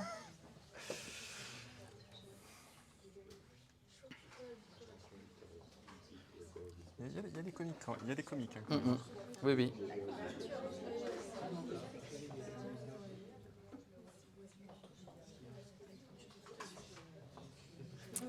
Ok. Allez. Vous avez quasiment tous répondu, là, à peu près. Donc, voilà les résultats. Je ne sais pas si vous les voyez, vous, les résultats Non, vous ne les voyez pas. Alors, peu de collègues sont admiratifs. Hein. Il n'y a que 12% de bonnes réponses de ce point de vue-là, enfin de cette réponse-là. On le soupçonne de ne pas consacrer du temps à la recherche. C'est 50%, 48% d'entre vous qui pensez ça. Son activité d'écriture est mal vue. Vous êtes peu nombreux à le penser. Vous avez raison, évidemment, bien sûr, hein, 15%. Et en général, il devient doyen ou président. Il y en a quand même 8 hein, dans la salle. Bravo. Vous savez qu'il y en a quand même un président de la Ve République qui est auteur de romans de science-fiction. Je ne savais pas. Enfin, d'Uchronie. Alors, Il y a un ministre aussi, peut-être, oui. Alors, on parle de Marlène Schiappa ou de... Non. Ah, Bruno Le Maire, oui. oui. Alors ça, on en a bien entendu parler. Ah, ouais. Ouais. Ah, vous avez passé l'extrait Oui. l'extrait de son bouquin, c'est fantastique. Hein. Ouais. J'aimerais bien écrire aussi. C'est bien du écrit, quand même. sexe-fiction. Oui, Ouais. Mais bon, non, c'était une blague. Non, celui qui a écrit un roman d'Uchronie, c'est une Uchronie, un monde parallèle, c'est Valéry Giscard d'Estaing. Voilà, qui était aussi auteur. Après, bon, il a fait qu'un mandat, hein, donc il avait du temps. Alors, la question, pourquoi on a... Il l'a écrit après son mandat. Je crois que c'est après, ouais. Ah Ouais. ouais. La question, pourquoi on vous a posé cette question, Non, pas c'est pour voir vos représentations. Comment vous imaginez que l'université, où vous allez peut-être entrer un jour, grande école ou université, ou les deux d'ailleurs, je vous le souhaite, hein, comment l'environnement professionnel, intellectuel ou autre, peut voir l'activité d'écriture. Tu veux commencer ? Ok, bah, je pense que je vais aller assez vite, de toute façon, comme ça on laissera un peu de temps aux questions. Oui. En fait, j'en parlais un petit peu avant. Le gros souci qu'il y a, c'est que écrire et être doctorant, thésard, enseignant-chercheur, c'est 2 temps pleins. Et comment on fait pour gérer 2 temps pleins ? On est obligé de rogner sur des tas de choses. Ce qui fait que la majeure partie de mon temps libre est consacrée à l'écriture. Et donc, en fait, ce qui fait que ma vie n'est pas très passionnante. Je suis un peu un moine copiste qui passe mes journées devant l'ordinateur. Mais en fait, on est obligé parce qu'il faut quand même, justement par rapport aux objectifs que je me suis mis d'un roman par an pendant 10 ans, en fait, si je ne m'y mets pas, je ne le ferai jamais. Donc, je passe beaucoup de temps là-dessus. Mes week-ends, en général, je fais ça. Là, la manière dont j'ai trouvé pour gérer mon temps, c'est en général la semaine qui est consacrée au TD, à la thèse, et le week-end qui est consacré à la préparation de romans ou à l'écriture. Où je fais quelques nouvelles là, cette année aussi. Mais du coup, ce qui fait que... Parce qu'en fait, ce qui est important, je pense aussi, dans ces situations-là, c'est de ne pas rogner sur les besoins essentiels. C'est-à-dire alimentation équilibrée, faire de l'exercice, c'est surtout dormir. Il ne faut pas mettre ça de côté, c'est-à-dire se dire, en fait, je ne vais dormir que 4 heures par nuit, et comme ça, j'aurai le temps de tout faire. Ça ne marche jamais. Ne faites jamais ça. D'ailleurs, je pense que vous le voyez quand vous avez les révisions de partiels. J'ai jamais compris, peut-être que vous le faites, hein, d'ailleurs, certains, mais je ne comprends jamais les gens qui... décider de dire mais je vais faire une nuit blanche, comme ça j'ai bien préparé mon examen du lendemain. En général, c'est assez rare. Il y en a certains qui s'en sortent, mais en général, ça ne se passe pas très bien le lendemain.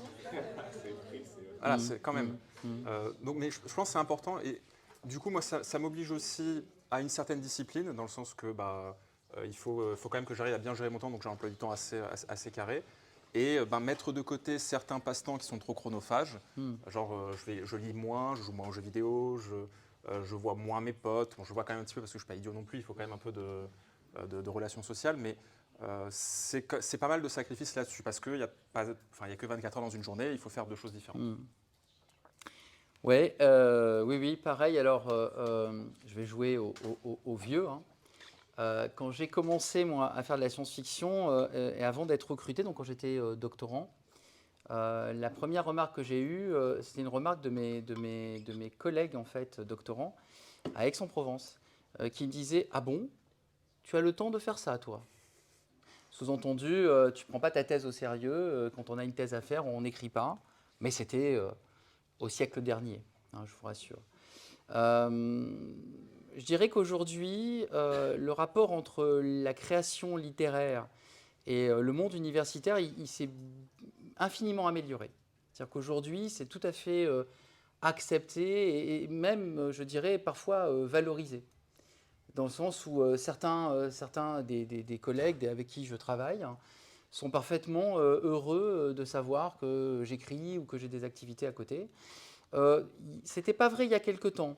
Quand je suis arrivé à Nice, je citerai personne, hein, Stéphanie, voilà, mais quand je suis arrivé à Nice, une des personnes que j'ai rencontrées en premier m'avait vu sur un salon littéraire, peu de temps après mon recrutement, quand je suis arrivé, que j'étais recruté. Et j'ai donc été convoqué et on m'a dit la science-fiction, c'est peut-être pas la meilleure façon d'avancer dans la carrière, entre guillemets. La formule, c'était « ça pourrait vous nuire ». En réalité, ça ne m'a jamais nui, évidemment. Mais c'est vrai qu'au début, il y avait cette idée que ce n'était pas sérieux d'écrire quand on est universitaire. Aujourd'hui, le monde a complètement changé et au contraire, il y a beaucoup de collègues et beaucoup de chercheurs et de chercheuses qui utilisent le rapport à l'écriture ou à la création artistique, c'est-à-dire même toute activité artistique, et c'est très valorisé aujourd'hui à l'université et dans les grandes écoles, toute activité artistique est vue au contraire comme un élément de stabilité, comme un élément d'épanouissement personnel et donc comme une activité de nature à renforcer le parcours du chercheur. Donc aujourd'hui, on est vraiment dans un âge d'or en quelque sorte, mais c'est vrai que moi je l'ai vu arriver cet âge d'or et c'était pas évident au début. Il y a eu récemment une étude qui a été faite, une étude statistique qui a été faite à l'échelle internationale sur la diversité des activités des jeunes universitaires. Donc attention, c'est de toi qu'on parle, et pas de moi. Et ces jeunes universitaires, l'étude disait que quand on a trop d'activités à la fois, parfois on n'atteint pas le plus haut degré de la carrière universitaire. Et c'est une étude qui a été faite à l'échelle internationale. Pourquoi ? Alors c'est difficile à déterminer, mais probablement parce que quand on veut faire trop de choses, eh bien on finit par toutes les faire correctement, voire bien, mais pas parfaitement. Et donc le message, il n'est pas propre à la littérature ici, mais il est plutôt de dire qu'à un moment donné, dans un parcours professionnel que vous allez avoir, inévitablement, il y a un moment donné où forcément il faut faire des choix. Et après, c'est à vous de décider ce que vous sacrifiez pour l'écriture et ce que vous ne voulez pas sacrifier. À ce moment-là, c'est l'écriture qui prend moins de place. En tout cas, je vais te rassurer, moi j'ai toujours écrit pendant la rédaction de ma thèse. Et ça ne m'a pas empêché d'avoir un poste. Au contraire, c'était une forme d'équilibre. Donc ne choisissez pas l'idée selon laquelle, pour répondre à des exigences professionnelles, vous vous arrêteriez complètement d'écrire. Pendant un temps long, ce serait un mauvais calcul. Ce serait vous nier vous-même, nier une partie de vous, et ça ne peut pas vous aider à réussir. Mais cette question, on a quand même voulu vous la poser parce qu'on se la pose nous aussi. Et c'est vrai que parfois, on ne dit pas trop, on ne veut pas non plus, la ramener en réalité. On ne veut pas non plus dire j'ai sorti mon dernier livre, etc. Moi, par exemple, je ne parle jamais de mes bouquins à mes étudiants. Jamais. S'ils voient que j'ai fait un livre et qu'il y a un livre qui est sorti, évidemment, je suis à leur disposition pour en parler, avec joie. Je ne vais pas faire semblant de ne pas avoir écrit, bien sûr, mais jamais dans mes cours, à aucun moment, je n'évoque l'écriture, parce que je ne veux surtout pas que ce soit grâce à l'écriture qu'ils soient présents ou grâce à l'écriture qu'ils aient une attention. Je veux simplement qu'on soit dans la construction de ce qu'on a à faire en cours. Voilà. Mais le monde a quand même bien changé. Des questions ou des commentaires à ce sujet par rapport à la créativité en général dans le monde professionnel ? Est-ce que ce sont des questions qui vous inquiètent ? Est-ce que vous vous posez ce genre de questions ou pas ? Non ? C'est bon ? David non plus, hein ? Non ? Ok.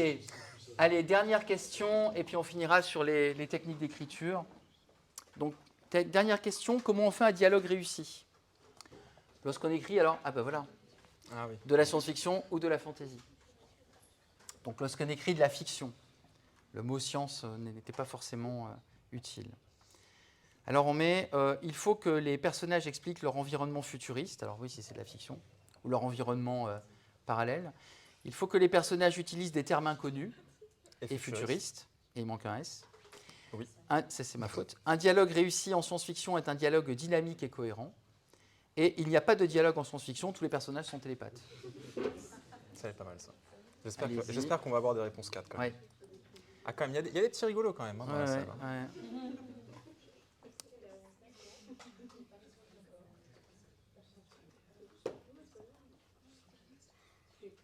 Du coup, on n'a rien à leur expliquer en fait, puisqu'ils savent déjà. Alors écoutez, vos réponses sont parfaites, ce qui ne m'étonne pas. En venant ici, je m'attendais... parce que parfois, on va dans des laboratoires et les réponses sont... Enfin bon, passons. Vous avez remarqué que je ne vends personne, hein, je fais juste un peu d'ironie parce que j'adore ça. Alors, vous avez répondu à presque 70% qu'un dialogue réussi en science-fiction est un dialogue dynamique et cohérent. Bah oui, puisque c'est un dialogue tout simplement. Le fait qu'il soit en science-fiction ou en toute autre chose, que ce soit au cinéma, en bande dessinée, que ce soit en littérature pure, le but d'un dialogue, c'est d'être dynamique et cohérent, de soutenir l'attention, d'apprendre quelque chose, évidemment. Il y a quelques télépathes dans la salle, il y en a 8. Donc en ce moment précis, je leur adresse un message. Voilà, je pense que vous l'avez eu. Donc c'est très bien. Et bien sûr, alors, qu'est-ce qu'il faut éviter ? On va vous poser la question. Et après, on va vous parler des techniques d'écriture. Qu'est-ce qu'il faut éviter lorsqu'on écrit de la fiction ? Quelle est la chose qui d'ailleurs vaut aussi quand vous faites une dissertation, quand vous faites... qu'est-ce qu'il faut éviter ? Et c'était une des 2 premières mauvaises réponses, effectivement. Premièrement, bravo David, de tout expliquer, d'épuiser le sujet, effectivement, de vouloir tout dire. C'est généralement pour ça qu'on minute les interventions pour qu'elles ne dépassent pas et qu'elles permettent aux gens de prendre leur train. On ne dit pas tout, parce que si on dit tout, on ennuie, et puis surtout, c'est trop long. Et personne ne veut quelque chose de trop long. Quand vous lisez un roman, vous ne voulez pas y passer des années et des années, vous voulez quelque chose de dynamique qui avance. Donc premièrement, on ne dit pas tout. Ça, c'est sur le fond, bravo. Et comme dans l'enseignement, d'ailleurs, on le sait bien, hein, Thierry le sait bien, David, Stéphanie et tous les autres qui sont là, les autres enseignants qui sont là, on ne dit pas tout. Parce qu'on veut que les étudiants, que les lecteurs apportent ce qu'ils savent aussi et construisent quelque chose. Et sur la forme, alors, qu'est-ce qu'il faut surtout éviter ? Qu'on a presque évité. Qu'est-ce qu'il faut éviter formellement, d'après vous ? Quand on écrit un dialogue, quand on met en scène des personnages, quand on veut, qu'est-ce qu'il faut éviter au niveau formel, au niveau du choix des mots ? Oui. Alors je pense qu'il faut déjà s'adapter à la couleur locale, si on peut dire ça comme ça, choisir un registre Ouais. Qui soit tout de même adapté au cadre, à l'époque où ça se passe, au lieu, au contexte, éventuellement. Oui, très bien, très bien. Choisir un registre, c'est très important, c'est ce qu'on appelle la cohérence du dialogue. Par exemple, si vous faites dialoguer 2 chercheurs, ils ne vont pas parler de la même manière que, par exemple, je ne sais pas moi, 2 artisans, 2 médecins ou 2 pêcheurs. Ils ne vont pas avoir la même façon de s'exprimer, ni les mêmes sujets de conversation. Et surtout, dans le jeu de rôle, Thierry connaît bien ça, vous avez par exemple un barbare et un sorcier.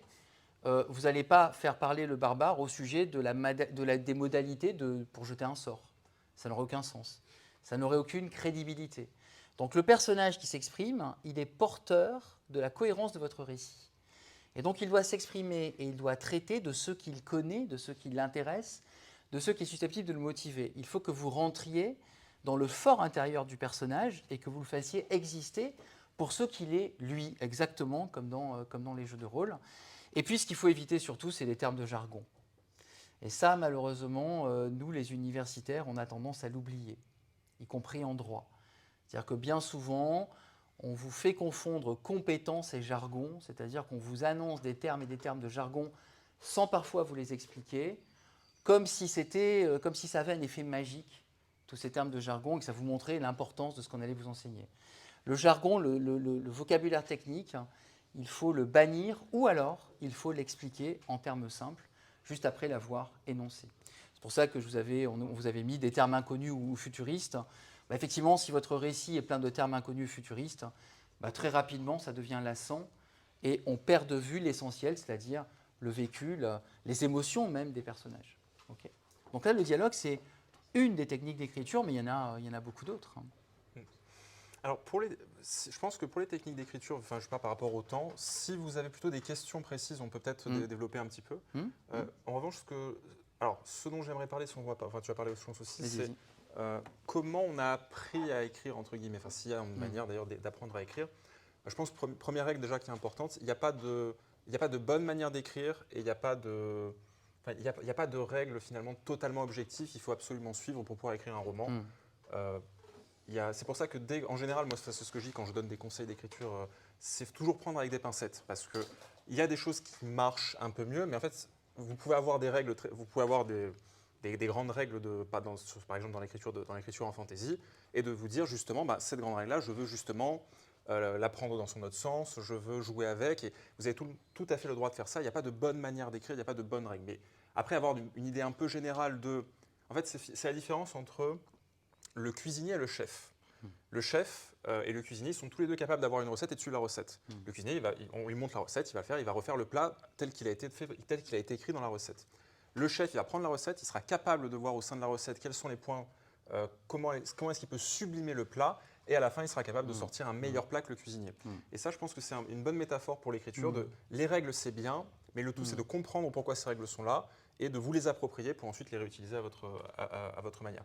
Après, moi, sur la manière dont j'ai appris à écrire, déjà, je viens du jeu de rôle, et je pense que grâce au jeu de rôle, j'ai appris l'essentiel des techniques au niveau de la narration. C'est-à-dire comment on fait une intrigue, comment on construit un univers et un décor, de la magie, enfin une magie, etc.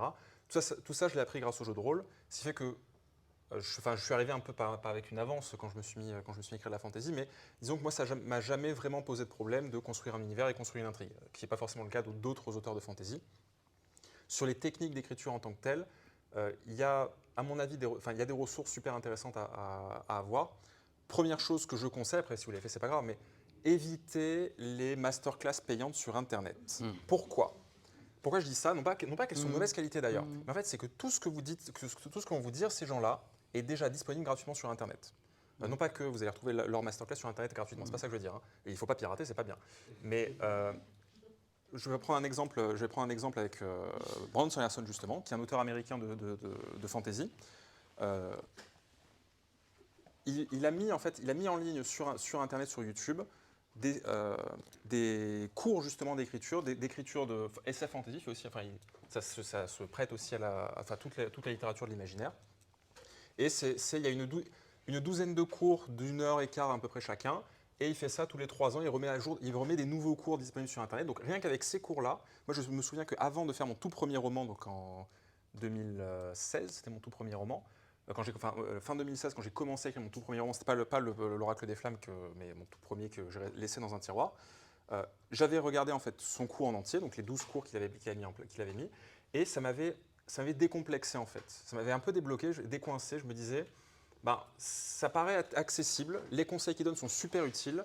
Donc moi, alors c'est en anglais, c'est le défaut, mais si vous parlez anglais, n'hésitez pas et si vous souhaitez écrire, n'hésitez pas à aller voir ses cours. Et après, d'autres ressources qui sont utiles. Alors, sur YouTube, en français aussi, vous avez des gens qui vont donner des cours d'écriture, des techniques d'écriture qui sont intéressantes. Et je conseille aussi pas mal Reddit. Reddit pour 2 choses, pour les retours d'expérience et pour les experts, en fait, pour les gens qui ont une certaine expertise. Par exemple, si on regardait mon historique Internet, je pense que je serais directement fiché S. Mais par exemple, comment on construit une bombe? C'est intéressant comme question. Comment est-ce qu'on construit une bombe? Moi, ça m'intéresse de savoir comment on fait. Mais pas pour des questions purement créatives. Ou par exemple. Ça, il faudra couper, voilà. D'accord. Ou alors d'autres questions comme ça. Qu'est-ce que ça fait de se faire poignarder, par exemple? Ça fait quoi? Quelles sont les sensations qu'on... Non, mais c'est vrai, mais c'est des questions super intéressantes. Qu'est-ce que ça fait de se faire poignarder? Et vous avez toujours un type sur Reddit qui va vous dire... Alors moi, il y a 10 ans, j'étais dans un bar en Écosse, il y a un type qui m'a embrouillé, il m'a poignardé, voilà ce que ça fait. Puis il y aura un gars en direct qui dira, oui, moi j'étais dans l'ouest des États-Unis, pareil, il y a eu une bagarre un peu bizarre, il y a un gars qui m'a carjacké, il m'a poignardé, voilà ce que j'ai ressenti. Et en fait, ça peut être intéressant de voir... Qu'est-ce que ces gens peuvent vous dire sur le fait d'être poignardé? Si vous, ensuite, quand vous écrivez, vous pouvez dire, là, il y a ce personnage qui s'est poignardé. C'est crédible. Au lieu de dire, ah là, j'ai mal, vous serez un peu plus capable de vous mettre un peu à la place du personnage là. En sachant que chacun a une expérience différente, je l'imagine, de se faire poignarder. Peut-être. Ce matin même, d'ailleurs. Donc, voilà. Ça, c'est pour les retours d'expérience. Et dernièrement, je finis juste là-dessus sur Reddit, aussi sur les experts. C'est-à-dire, il y a toujours des médecins qui traînent sur Reddit, il y a des ingénieurs, des choses comme ça. Je ne sais pas comment on construit une cathédrale. Il y a forcément un gars qui va dire, alors moi j'ai suivi des cours d'architecture médiévale, je peux vous dire qu'une cathédrale, il faisait comme ci, comme ça. Alors vous avez évidemment Wikipédia qui peut donner aussi pas mal d'infos, mais grâce à Internet, surtout si vous parlez anglais, bon, 2023, vous devez tous être bilingues, mais je pense que c'est vraiment, il y a vraiment énormément de sources gratuites disponibles sur Internet. Évitez de payer, je pense, enfin moi c'est mon avis, après vous faites comme vous voulez, hein, évitez de payer les masterclass payantes en sachant que tout est disponible gratos. Juste avant de vous laisser poser la question, je ne peux pas partir d'ici sans vous avoir donné le secret d'un texte réussi. C'est une recette très simple, comme tu as parlé de recette, je me suis dit je ne peux pas ne pas la donner. Je vais vous la donner, c'est celle de Stephen King. Hein. Il a fait une carrière qui montre à peu près que c'est bon. Alors c'est très simple, vous savez tous faire de la pâte à crêpes. Alors qu'est-ce qu'il y a dans la pâte à crêpes? Il y a 3 ingrédients. Les œufs, de la farine et du lait. Non, oui, il peut y avoir un peu de bière, mais justement, l'auteur boit la bière quand il a. Donc, les œufs, la farine et le lait, ok? Très simple. Les œufs, la farine et le lait doivent être dans des proportions correctes. Parce que s'il y a trop d'œufs, ce sera un pataquès. S'il n'y a pas assez de farine, ce sera trop liquide. Et s'il n'y a pas assez de lait, vous faites des pancakes ou des estouffes chrétiens, gari, comme vous voulez. Ok? Il faut donc 3 ingrédients en proportion correcte. En littérature, c'est comme la pâte à crêpes, c'est très simple. Le premier ingrédient, c'est la situation. D'accord? La situation, c'est la situation dans laquelle se trouvent vos personnages au début du récit. Si elle est dramatique, c'est parfait. Parce que si la situation est bonne, personne n'a envie de lire. Donc ça peut commencer, par exemple, le personnage se fait poignarder. On coupera.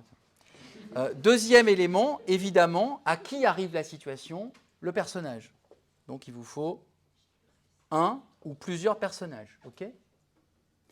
Une situation et des personnages en rapport, ça fait forcément quelque chose à résoudre. Donc, il faut une intrigue. Eh bien, chers étudiants et chers amis apprentis, écrivaines et écrivains, des 3 éléments, le plus important, c'est lequel d'après vous? Non. Le personnage. C'est celui-là. L'intrigue, je vais vous dire une bonne chose. Hein. Conseil de vieux briscard. Tout le monde s'en fout. Vous savez pourquoi? Parce que tout le monde lit toujours la même histoire. L'histoire de quelqu'un qui a des difficultés, qui les transcende, et qui d'un coup prend conscience que ce qu'on lui avait dit de son univers n'était pas vrai, Néo dans Matrix. Quelqu'un qui était là dans son coin et d'un coup on vient le chercher en lui disant « Mais tu sais que ton père était chevalier Jedi ?» Ah ouais? Ouais, alors au lieu de rester là dans ton truc, viens avec moi. Et hop, c'est Luke Skywalker. Ou le tranquille hobbit dans son jardin, dont l'oncle un peu fantasque a un anneau qui rend invisible et qui d'un coup se retrouve dans une montagne terrible à essayer de jeter un objet maudit, alors qu'il aurait voulu rester chez lui. L'intrigue n'a aucune importance. Par contre, la situation est très importante, et ça c'est pour vous, c'est pour toi, c'est pour vous. Une fois que j'ai la situation, j'ai un personnage, et quand j'ai le personnage, plus rien ne peut m'arrêter. Vous avez vu les 3 mousquetaires? C'est qui le plus important? D'Artagnan. Vous vous rappelez de l'intrigue des 3 mousquetaires? Qui est-ce qui se rappelle? Attendez. Qui se rappelle dans cette salle ce qui se passe dans les 3 mousquetaires? Bon, 1. Quelqu'un d'autre? 2. Vaguement. Stéphanie, elle se rappelle parce qu'elle adore l'histoire. En fait, ce qui compte, c'est quoi? La situation, D'Artagnan arrive, il se retrouve confronté à la nécessité d'entrer en duel avec des mousquetaires. De là, il crée des relations entre eux et c'est parti. Et Alexandre Dumas, il aurait pu en écrire, mais comme Marc Lévy. Plus encore. Tu donnais pas de Non, nom, mais c'est vrai.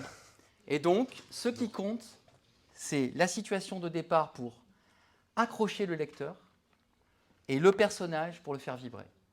Et ensuite, l'intrigue. Je vais vous dire un secret. Hein. En science-fiction, on a des intrigues parfois, mais emberlificotées, complètement pas du tout crédibles, et ça passe très bien. Regardez Damasio. Damasio, un monde dans lequel le vent souffle en permanence, un groupe de personnages pris dans un pack qui lutte contre le vent, et voilà. Et après, il pourrait tenir, il a fait 800 pages, il aurait pu en faire plus, il y en a 1000. Hein. Et tout tient sur les personnages. Alors, entre ce que vous a dit Thierry et ça, logiquement, vous voyez que la littérature, que l'écriture de fiction, ce n'est pas très difficile, c'est un artisanat en fait. C'est exactement ce que tu as dit, hein, c'est la cuisine, la différence entre le chef, celui qui va arriver à sublimer la situation et les personnages, et puis le cuisinier qui va réussir. Et les auteurs et les autrices sont aussi parfois des cuisiniers. Hein. Par exemple, quelqu'un qui produit par exemple, des séries de romans policiers, par exemple, eh bien, c'est quelqu'un qui reproduit la même structure à chaque fois, mais il sait le faire, il la cuisine extrêmement bien, et tout le monde vient dans son restaurant littéraire pour cette raison-là. Vous voyez, donc ça marche très bien. Mais c'est vrai qu'il faut les apprendre, ces techniques, avant de s'en débarrasser, avant de peut-être, parfois, les dépasser. Est-ce que vous avez des questions? Oui. Désolé. Non. Non. J'avais une question. Est-ce que vous considérez que l'écrit en général, que ce soit un roman, une nouvelle, etc., l'écrit en général, est-ce que vous considérez que l'auteur transmet juste sa vision d'un monde tel quel, par exemple ce que Bruno Bettelheim fait très bien dans la psychanalyse des contes de fées, ou est-ce que, bien au contraire, à travers l'écrit, l'auteur essaye de présenter des vices d'un monde. Par exemple, j'ai notamment le Ravage de René Barjavel, où il présente un monde, c'est presque une utopie en fait, une dystopie. Est-ce que justement l'auteur, c'est son objectif, son but, l'écrivain, de mettre en garde justement les lecteurs sur les potentiels vices justement du monde qu'il présente? Moi je réponds et puis après mais rapidement, tout dépend de l'intention de l'auteur en fait. Là, ce que vous décrivez, c'est beaucoup les auteurs de dystopie notamment, d'utopie, c'est-à-dire si l'intention de l'auteur c'est de créer un récit fictionnel qui permette de mieux percevoir par la satire par exemple, comme faisait Cyrano de Bergerac, l'auteur, les vices ou les travers de son monde, effectivement c'est ce qu'il va produire, c'est-à-dire un regard décalé qui, en exagérant ses vices ou ses travers, va permettre de mieux les percevoir. Donc l'intention de l'auteur qui va faire la dimension dystopique de l'univers, par exemple. Okay, mais après, il y a des auteurs qui peuvent être, par exemple, comme on le disait, des créateurs d'univers très enthousiastes, comme par exemple Pierre Bottero, et qui n'ont pas dans ce cas-là cette volonté critique ou cette volonté satirique, et qui du coup vont surtout déployer un univers d'une richesse et jouer sur la variété des émotions, des sensations. En science-fiction, notamment, toutes les sensations comptent beaucoup, tous les sens. Et donc, ça dépend vraiment de l'intention de l'auteur. Ce n'est pas systématiquement une critique sociale. De mon point de vue, moi, ce que je fais, c'est souvent ça. Mais parce que c'est ma manière à moi d'envisager la science-fiction. Mais ce n'est pas forcément ça. Et je pense que Thierry, dans ta création, tu n'es pas forcément sur cette dimension-là. Non, pas vraiment. Parfois oui, parfois non. Enfin, ça dépend tellement des romans, des situations. Il y a des moments où on a envie de dénoncer. C'est plutôt là-dessus la question des dénonces, des dérives de la société, etc. Oui, il y a des moments où on va. Je sais pas, moi j'aime bien les conflits sociaux. Donc il y a souvent ça va être en filigrane dans mes romans. Va y avoir cette question-là.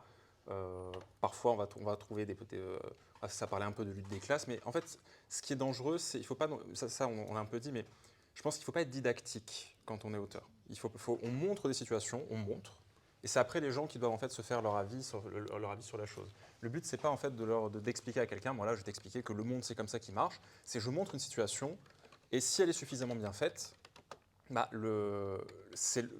entre deux lecteurs différents, ils pourront avoir des avis complètement opposés sur la chose, en disant « Ah j'ai adoré ce passage avec ce personnage-là, il a fait un discours très prenant. » L'autre qui dira « Mais non, mais son discours est complètement incohérent, il a dit ça. » Et c'est ça qui est intéressant aussi, c'est laisser un peu le libre arbitre en fait finalement au lecteur. Et pardon, je suis en train de regarder ce qui. Non, fais. Je peux faire des choses tout seul. Bien sûr. Alors juste peut-être un point parallèle qui touche un peu à la question. Il y a aussi ce que l'auteur a prévu et ce que l'auteur n'a pas prévu. Et ça, je trouve, c'est super intéressant. Les moments où on est finalement pris de court par notre propre histoire, où on écrit des choses qu'on n'avait pas forcément prévues. Parce qu'il y a évidemment des situations où je veux présenter, je sais pas, dans Forge-Sang, je voulais traiter, ça ne spoil pas, mais je voulais traiter du rapport père-fils et père-fille vue de deux manières différentes. Et en gros, l'évolution de ces deux relations-là, et qu'est-ce qui se passe justement quand il y a les défaillances dans cette relation-là, et les conséquences, et comment justement les deux personnages principaux du roman font pour s'en sortir. Mais en fait, il y a des tas de choses en fait, que je n'avais pas forcément prévues à la base, et qu'en relisant ou en repensant l'histoire, je dis, ah ben c'est vrai que j'ai parlé de ça, mais pourquoi est-ce que j'ai voulu tant parler de ça? Et en fait, ça permet, c'est un peu faire sa propre psychanalyse parfois, hein, écrire un roman. Et donc je ne sais pas si c'est forcément là, par rapport à votre question, si ça répond à votre question, mais il y a cette idée de parfois on prévoit des choses évidentes et en fait parfois on est surpris par notre propre écriture. C'est pour ça aussi que c'est intéressant d'écrire et que je conseille encore une fois à tout le monde d'écrire. Ok. C'est bon, on a une dernière question, mais on a fini. Une dernière question, allez-y. Allez, je la lance.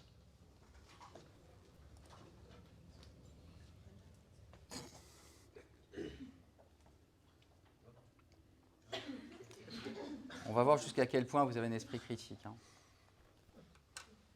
Tu as enlevé l'anonymat d'ailleurs hein, sur Oui, j'ai enlevé l'anonymat. Ça vient directement les résultats sur le mail de David.